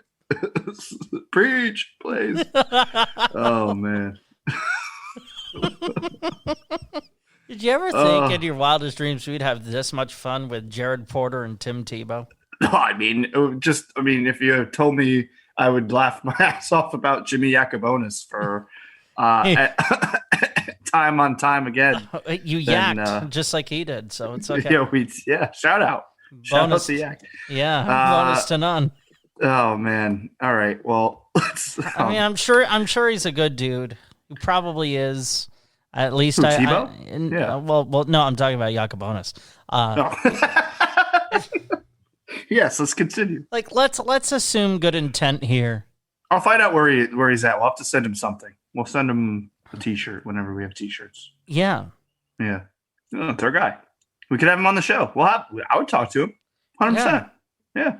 So Jimmy, if you keep pitching the way you do now, I'm completely blind. My eyes, much like my sense of humor and maturity, never developed. Do you think if you keep pitching the way you are, that I will be able to hit your pitching? Oh man, I don't know if he's gonna come on the show now. Damn. Well, there goes our chance. I straight up ask him that question. No, I'm kidding. Not that, oh boy. No, I'm All not right, that Blaise. much of a douche. I mean, no, I'm just kidding. I know. You're a preacher. You're a man of God. The Padres. So I just did such a godly thing to you in the camera. Exactly. Oh, jeez. For the listening audience, so you're not it involved a finger. You're not gonna buzz me. You're not gonna buzz me on this. No. Okay, because we're at the two teams that matter in the NOS. We'll start with the Slam Diego Padres with acquiring. We kind of talked about it. I mean, I think you could put Hugh Darvish. You could put Hugh Darvish there, but I'm going to go with Blake Snell. I mean, as somebody who had to deal with him in your division for as long as you did, I think you could speak on this better than anybody. Good riddance, man. There you go. Exactly. Although, round of applause.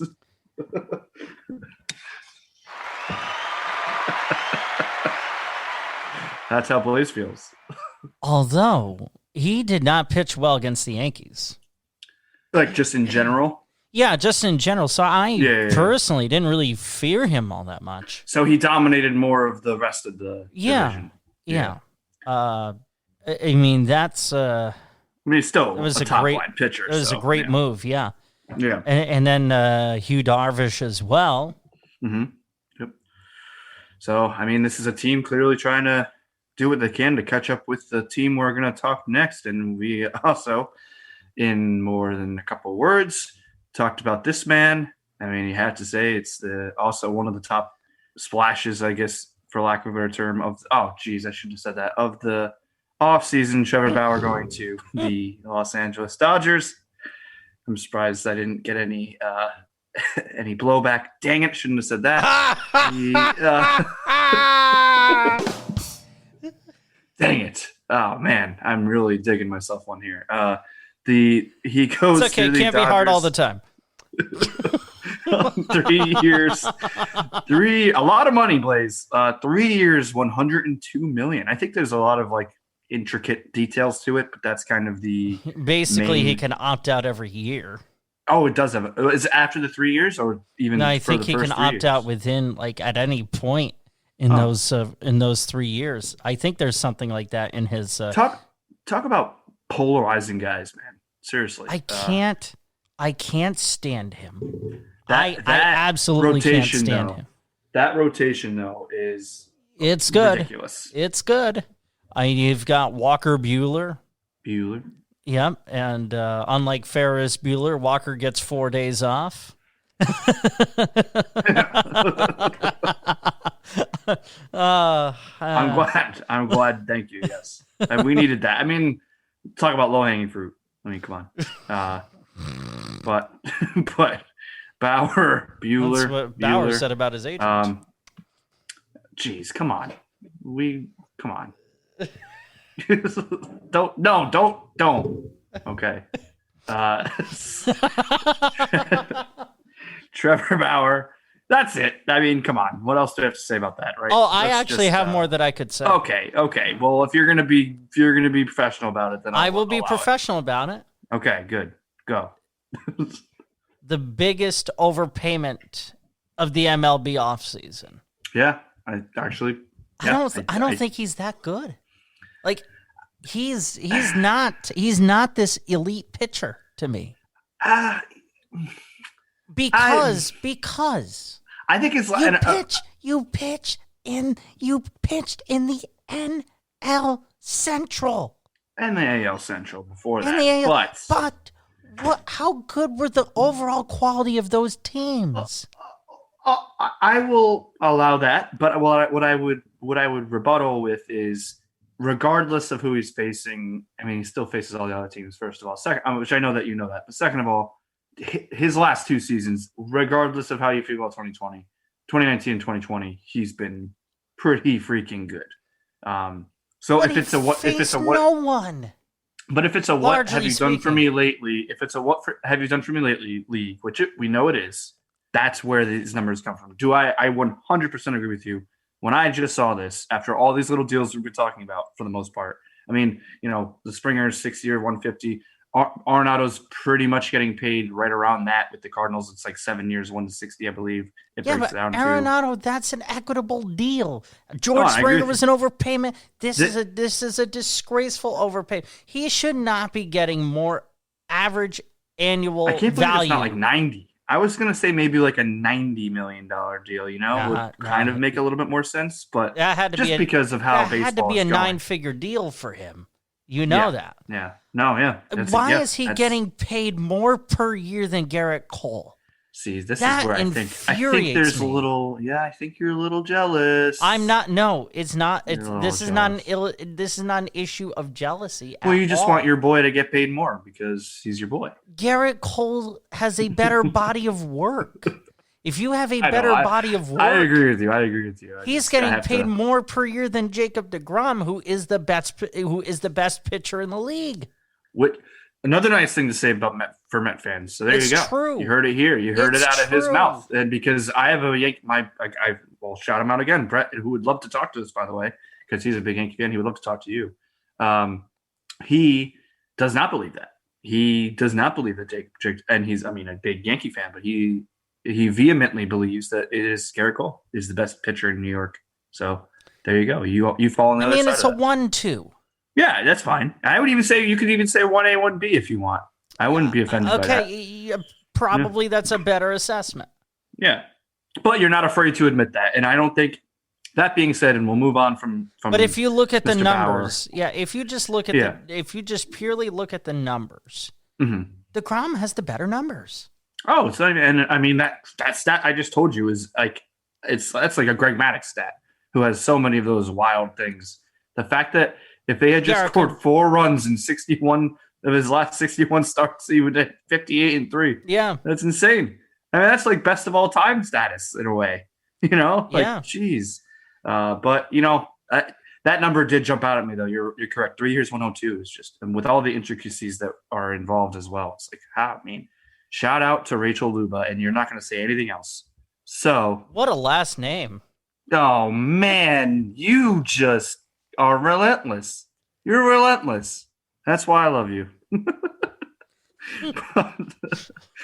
All right, Blaise. Let's end the show a little differently. So, hey, we told you we'd do it. We covered every single team and what we believed was the biggest, and we got into it with a couple other teams too. We talked about more of their deals. So that's what you'll get. We'll cover the entire league, not just our fandom, and you got a nice little peek of the Homer Minute with our explanations of and excitement for our Yankee and Cardinals teams going into 2021. Blaise, how do you want to do this? Should I start at the bottom and work my way to the top? I think maybe that'll be because we can go quicker that way, I would imagine.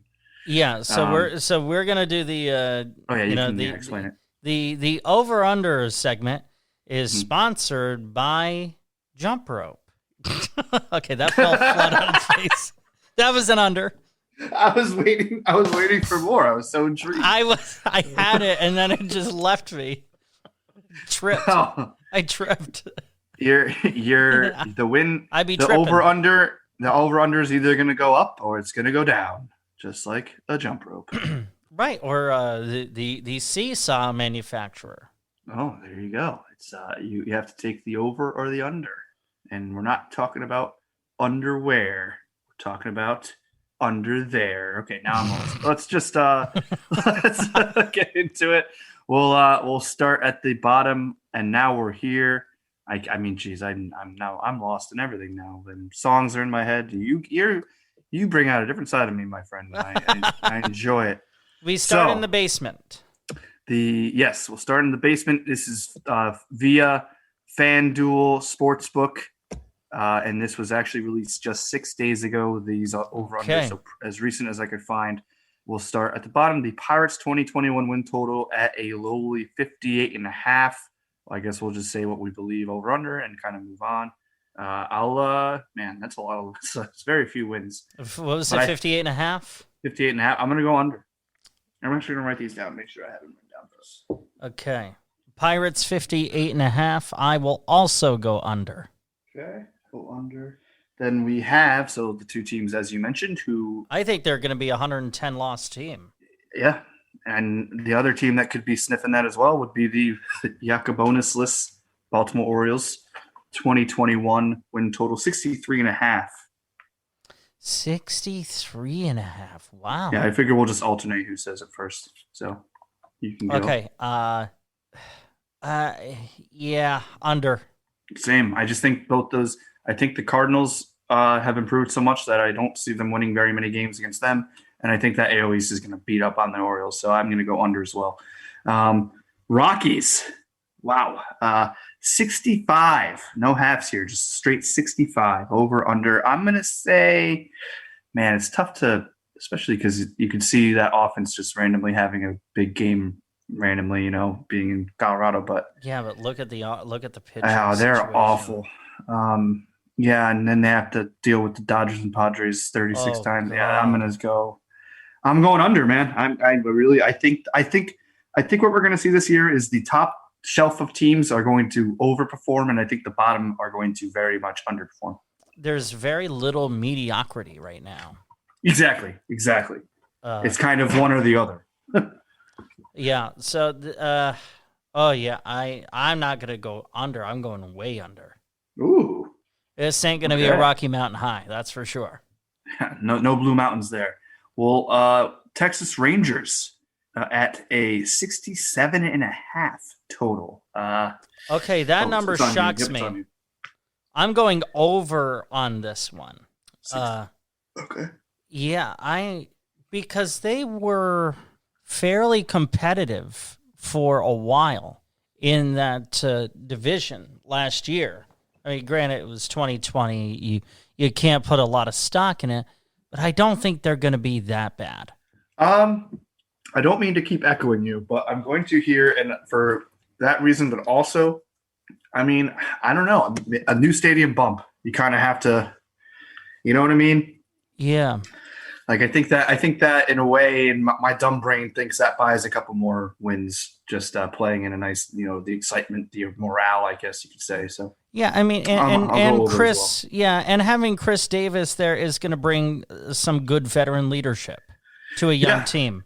Yeah, and and who knows? Maybe he's worked on his game to a point where we will, we won't be sending him. He won't be getting the swinging blindly award. Yeah, exactly. The Tigers, Blaise, also sitting at 67.5. Man, that division isn't great, but that's a lot. Wow. Yeah. Okay. Because you had said that I'm going to go under just based off of our conversation about them earlier. Oh, 1,000% under. Yeah. Yeah. I think that's actually one of the better bets, to be honest. I'm surprised that they're not ranked lower. With like the 65, 64-ish type range. Yeah. So I would definitely say it. That's generous. So right now, the 5 worst teams are, at least according to the FanDuel projections, are Pittsburgh 1, Baltimore 2, the Rockies 3, Texas and Detroit are tied for 4th. Yes, sir. And then we move to a pretty decent jump here for the next team, the Miami Marlins. They have at 71.5 in that tough NL East. You seem to have some faith in them. So what say you on the Marlins? I look at this division. I think that number is right. So let's just say 72, because you can't have half a win.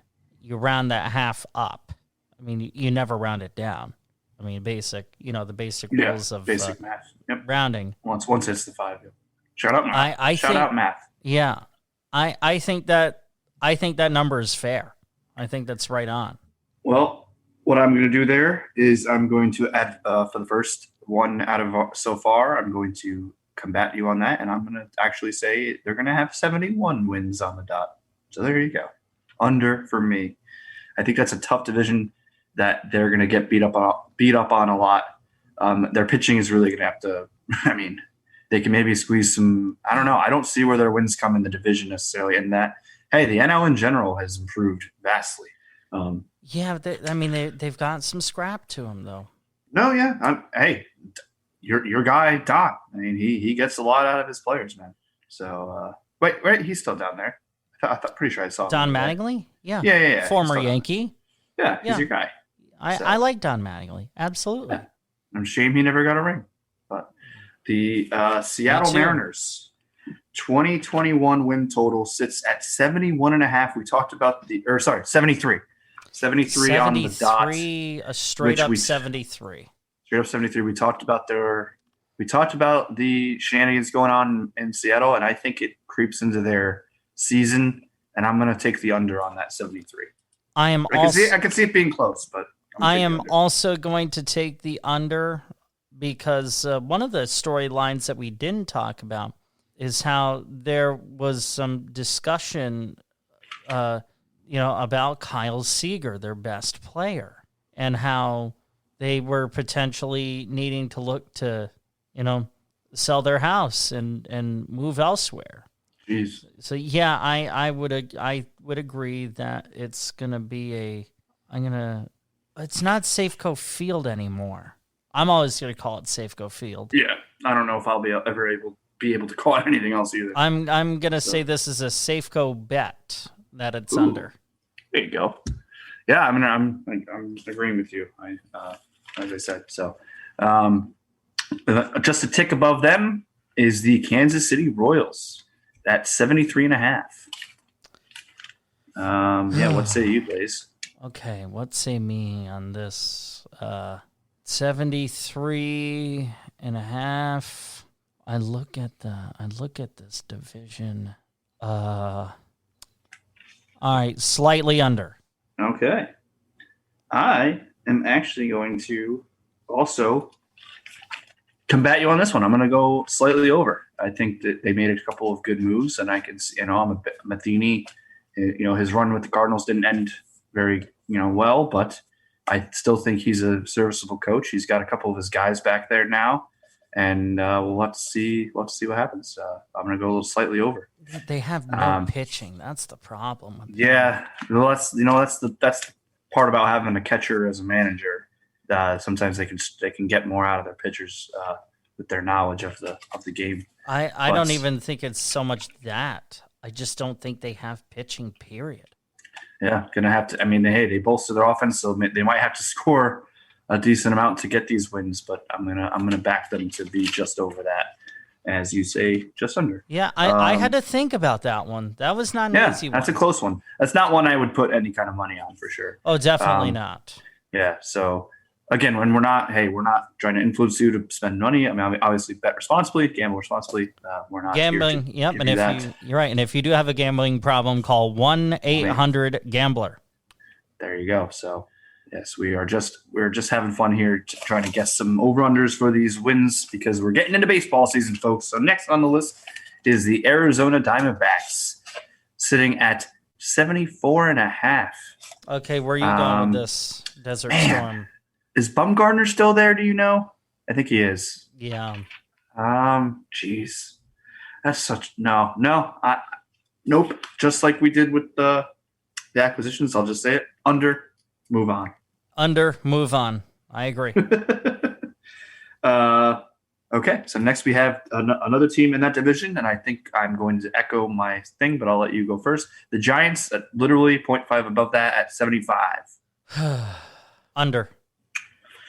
I'm sticking the same. Again, I just think that the Padres getting and the Dodgers each getting as many games as they will against those teams, they're just going to be beat up on. Just similar to the NL Central, which we move on to the Chicago Cubs with their win total at a dismal, and I'll take any liberty against the Cubs that I can ever get. I will take a dismal 78.5. What are you thinking there, Blaise? 78.5 for the Cubs. I'm going to go slightly under. Yeah, no, I'm not just because of my bias. I think that'll probably be more like a 74 to 76-ish. I could see. I don't see the NL Central being very good at all, which is good for my Cardinals. But, I would tend to agree. So we'll move on to. Well, I mean, at least that part of the division. Yes. Oh yeah.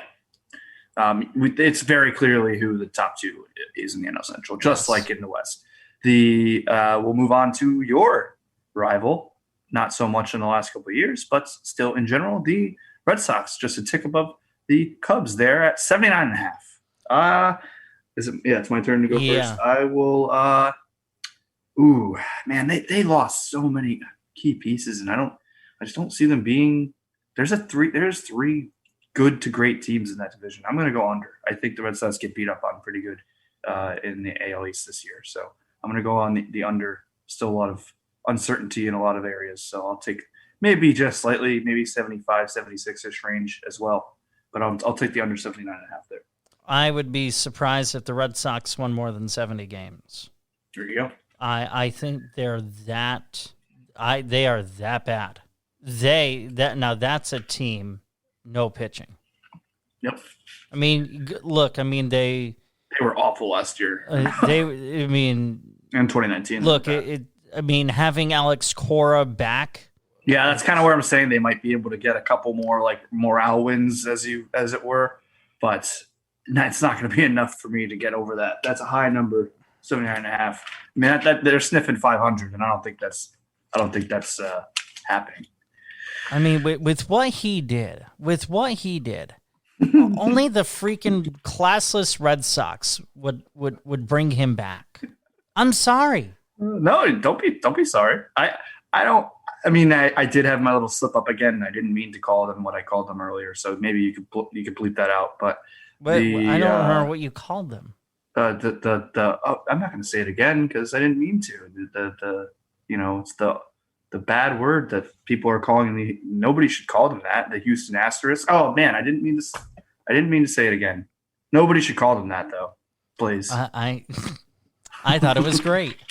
I mean, but no, seriously though, if you're listening to this, don't go and call them that word because it's mean and it is a baseball swear word.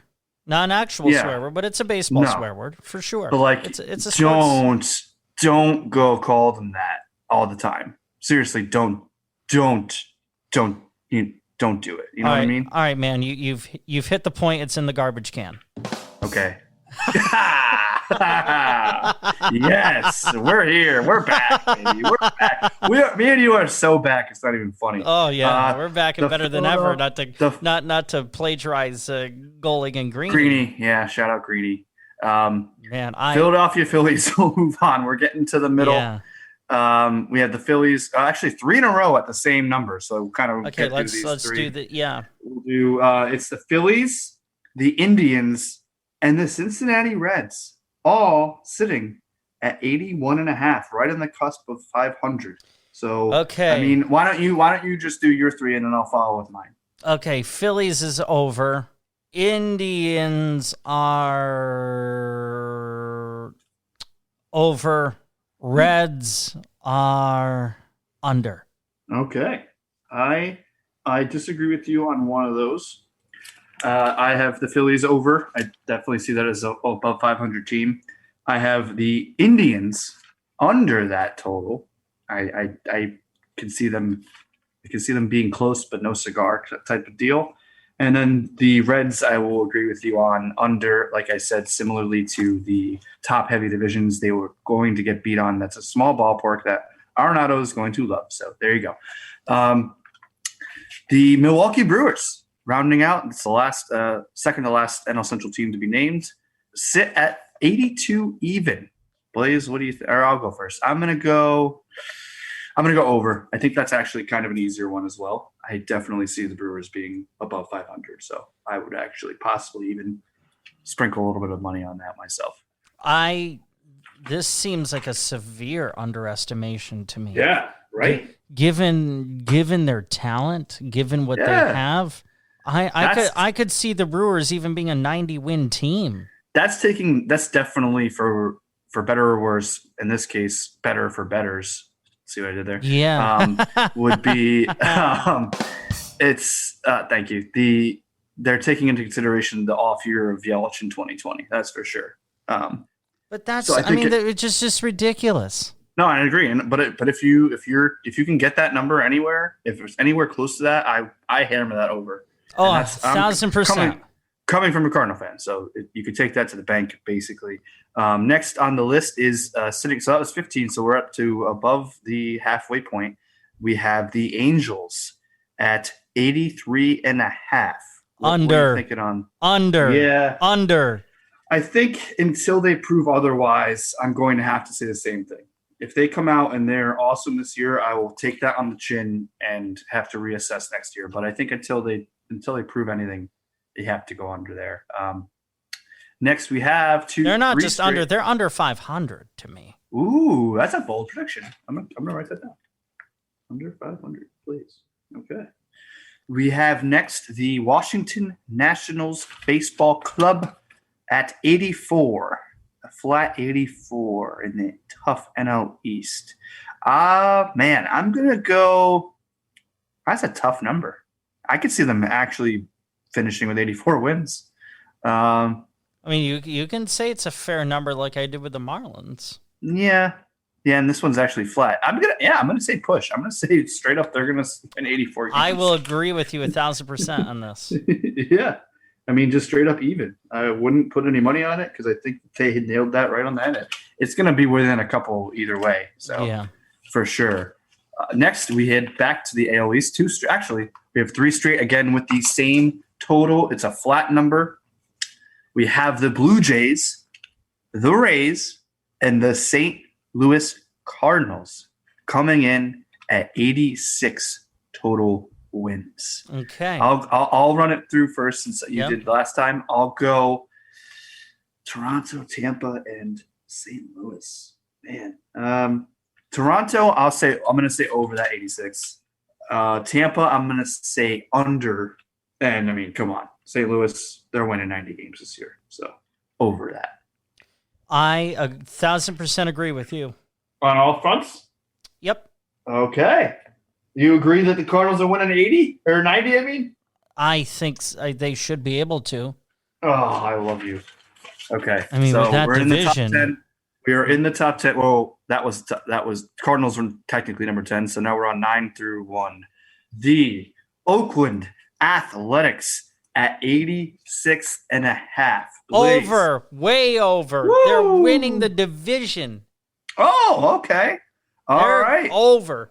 I like that. I like it a lot because they're the team that they have to beat that FanDuel believes will have one more win than them. Well, do you agree on Oakland?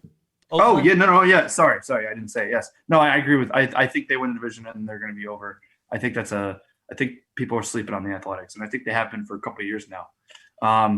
The team above them by 1 win is the Astros, Blaise, 87.5, which I am going to bang that under. No chance in my eyes does this happen. I'm sorry. I bang under 1,000%. Mike Breen. Thank you. I'm glad you didn't make a Jared Porter joke, but I don't know. Maybe that could be recency bias, whatever it is. Put it in the garbage can. But I'm bang. Thank you. Okay, next we get to the Central. 2 straight Central teams after 2 straight West teams. We have the Minnesota Twins sitting at 89.5. It's a big number. 89.5 for the Twins. That's tough. With that division. Over. Wow. Okay. By a lot or a little? A little bit.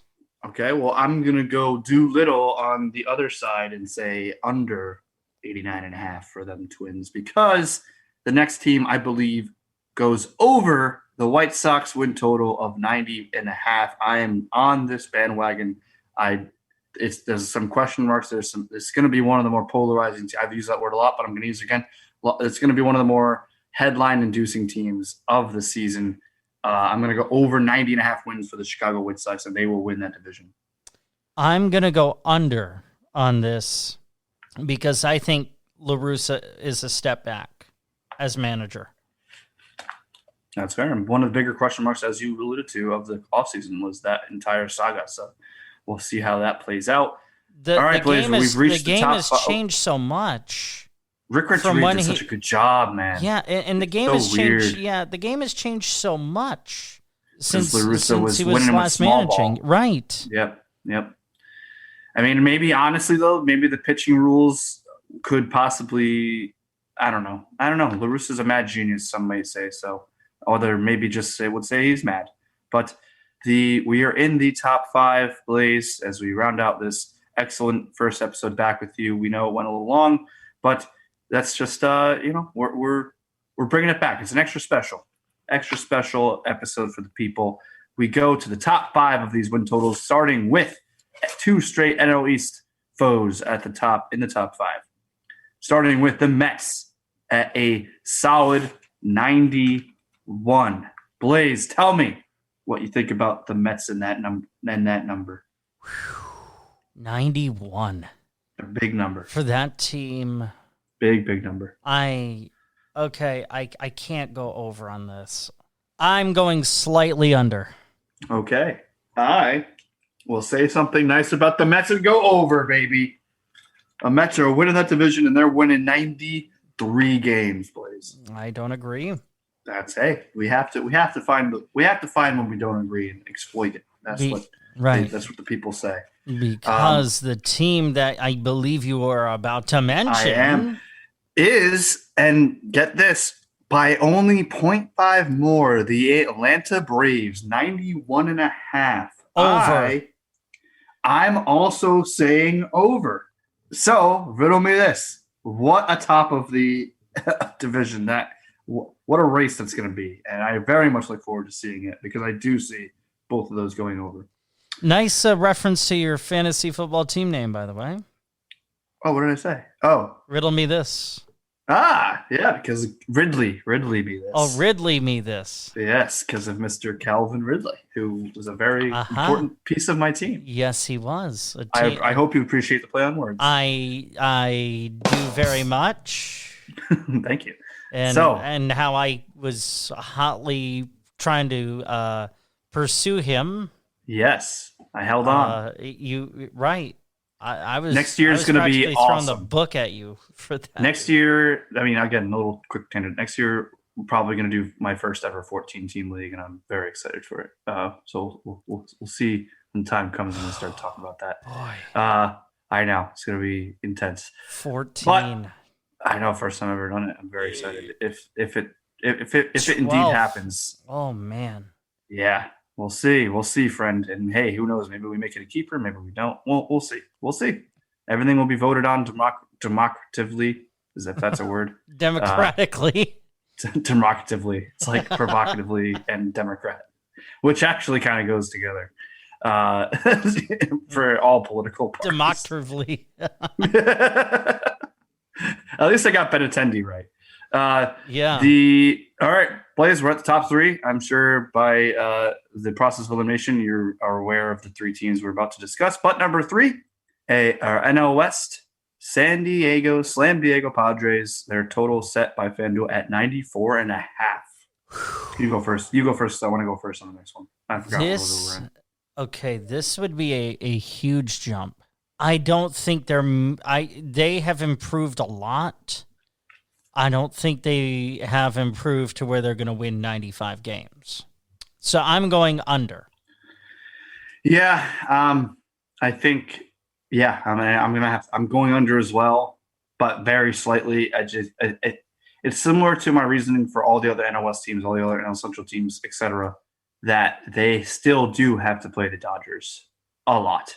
So I'm going to say they lose the season series, which brings this total under that 94.5. But second on this list is your New York Yankees with a projected win total sitting at 90, or not projected, but the odds makers at 95.5. Blaise, I very much wish I had told you to go first on this, but well, then I will go first. Okay, yeah, you go first. And then you take the Dodgers. Yes, my brain froze. I can't take the over on this. Ooh, thank you. Somebody said that. Because Kluber's a question mark. Tyone is a question mark. Domingo Herman is a question mark. I think outside of Garrett Cole, the starting rotation is filled with question marks. Did you see what Britton said really quickly about Herman? Loved it. Yeah, I agree with him, dude. That would be tough. You can't. If you disagree with Zach Britton, we can't be friends. We can't be friends. Yeah. No, we can't be friends, and you don't deserve to have. We can't be friends, and you don't deserve to have nice things. You know what's nuts though, because when I was doing my research, Herman was top 5 in wins in 2019. The dude was nuts. So yeah, I mean that's something that'll be looked at. Yeah, I'm glad you said the under because I didn't want to say it first, but I'm going to agree with you. I mean these numbers are so high. I think we're going to agree on the next one too. But do I think the Yankees win the division? Yes, probably pretty handedly. But I don't see them. I see that division being a little tighter, and I see the win totals in that division being less than 100, and 93, 94 is kind of where I would probably sit. But the best team, and this is actually a wide margin, Blaise, the Dodgers win total is set at 103.5. I don't know. I think this could be a trap. This could be a trap bet because I know where I want to go, but I don't. But I think that I think the safe bet is under. I really do. I think that's such a big number. I think the safest bet would say under, especially with the Padres being where they are. That being said, life's too short to bet the under, man. I'm going over on this one. It's just a fun number to go over on. Probably not going to happen. I think the odds that it does happen are a little less, but that's a stacked team. No matter how you look at it, they bring back Turner. They sign Bauer, who we both are a little, skeptical on, rightfully so. But that rotation is nuts. The offense didn't lose anything. They still have Mookie. They have David Price coming back. I don't. It's hard to. It's a big number, but I'll take the over. My guy, I think the odds are pretty good that they go over on this. Actually, Woo! That team is so freaking. I know, it's very sad. I think it's so stacked. I really want a Cardinal Met NLCS, and then I would root for the Yankees because I don't know if you realize this, but the Cardinals were so close to playing the Yankees in the World Series 2 times in our lifetime. I believe it was 95, where they had a 3-1 lead on the Braves. Braves didn't play the Yankees. That's when the Braves won, correct? No, 90. Right, Braves won in 95. Did they beat the Yankees? No, 95. Who was in the AL? It was Cleveland, I want to say. I don't know. I want to say it was Cleveland. Cleveland was in it in 90, lost in 97 to Edgar Renteria's hit. I know that. Yeah. The Cardinals had a 3-1 lead over them and lost. And I believe the Yankees were in contention as well at 95. 95 was when Seattle beat the Yankees in the Kingdom. And they must have lost, but then they lost in the ALCS to somebody. Because the Mariners definitely were not in the World Series. No, Mariners lost to Cleveland. Pretty sure. I'm pretty sure. I can fact check. I'll fact check real quick. I'm pretty sure it was Cleveland. Here, I'll turn you down while you're typing, as we have. You were right. Wow, the Indians had 2 chances in 3 years. It was over Cleveland. So there you go. But then, okay, the main one is 04. I mean, that should have been Cardinals Yankees. Well, yeah, it should have. And the Cardinals would have beat the crap out of the Yankees that year. Do you see the crap out of them. Do you see the look on my face? Yes. I hope it gives you hell. I know it might. I had to bring it up. I'm sorry. Hey, that was an awful year for me too. So we're in solidarity there. But yeah, man, that's it. I think we had a good insight on and we both agree. We both agree that was an awful year. Yes. Like father. Yeah. It was the scariest games. I'll never forget it. Game 7. Oh. When Damon hits the grand slam in like the first inning. Yep. I had never heard noises that came out of my father's body. And I ran up to my room. I'll never forget. I ran up to my room. I had bunk beds at the time. I hopped up on the top bed and threw a pillow over my head because he was he turned off the game. He's a Yankee. He turned off the game in the first inning. I don't blame him. It was 8-0. The great Javier Vasquez. The great Javier Vasquez. What a name. Oh. Yeah. God. Yeah. And Kevin Brown. Yikes. The best thing he did was break his hand when he punched the wall. That guy was. Kevin Brown was a wild man. Yeah. But that's hey, maybe this could be the year, my friend. This could be as good a year as any for us to have a Cardinal Yankee World Series, and then I don't know how we would get through that, but we would try. Yeah. You look so you're so distraught. Oh man, this has been great, dude. I know we went way longer than we wanted, but that's all right. We got it out of our system. I'll never not be upset that we talked for this long because me either. Honestly, there's not enough time. So I would agree, my guy. We'll we're getting ready for big things for you guys, and we're gonna talk like we established, and that's actually what I'm happy about. We established right off the bat. No homerism. We have our own segment to do that. We will talk all baseball. You don't have to worry. You're not getting one of those just run-of-the-mill 1-2 team podcasts. You're getting the entire 30-team podcast. Baseball.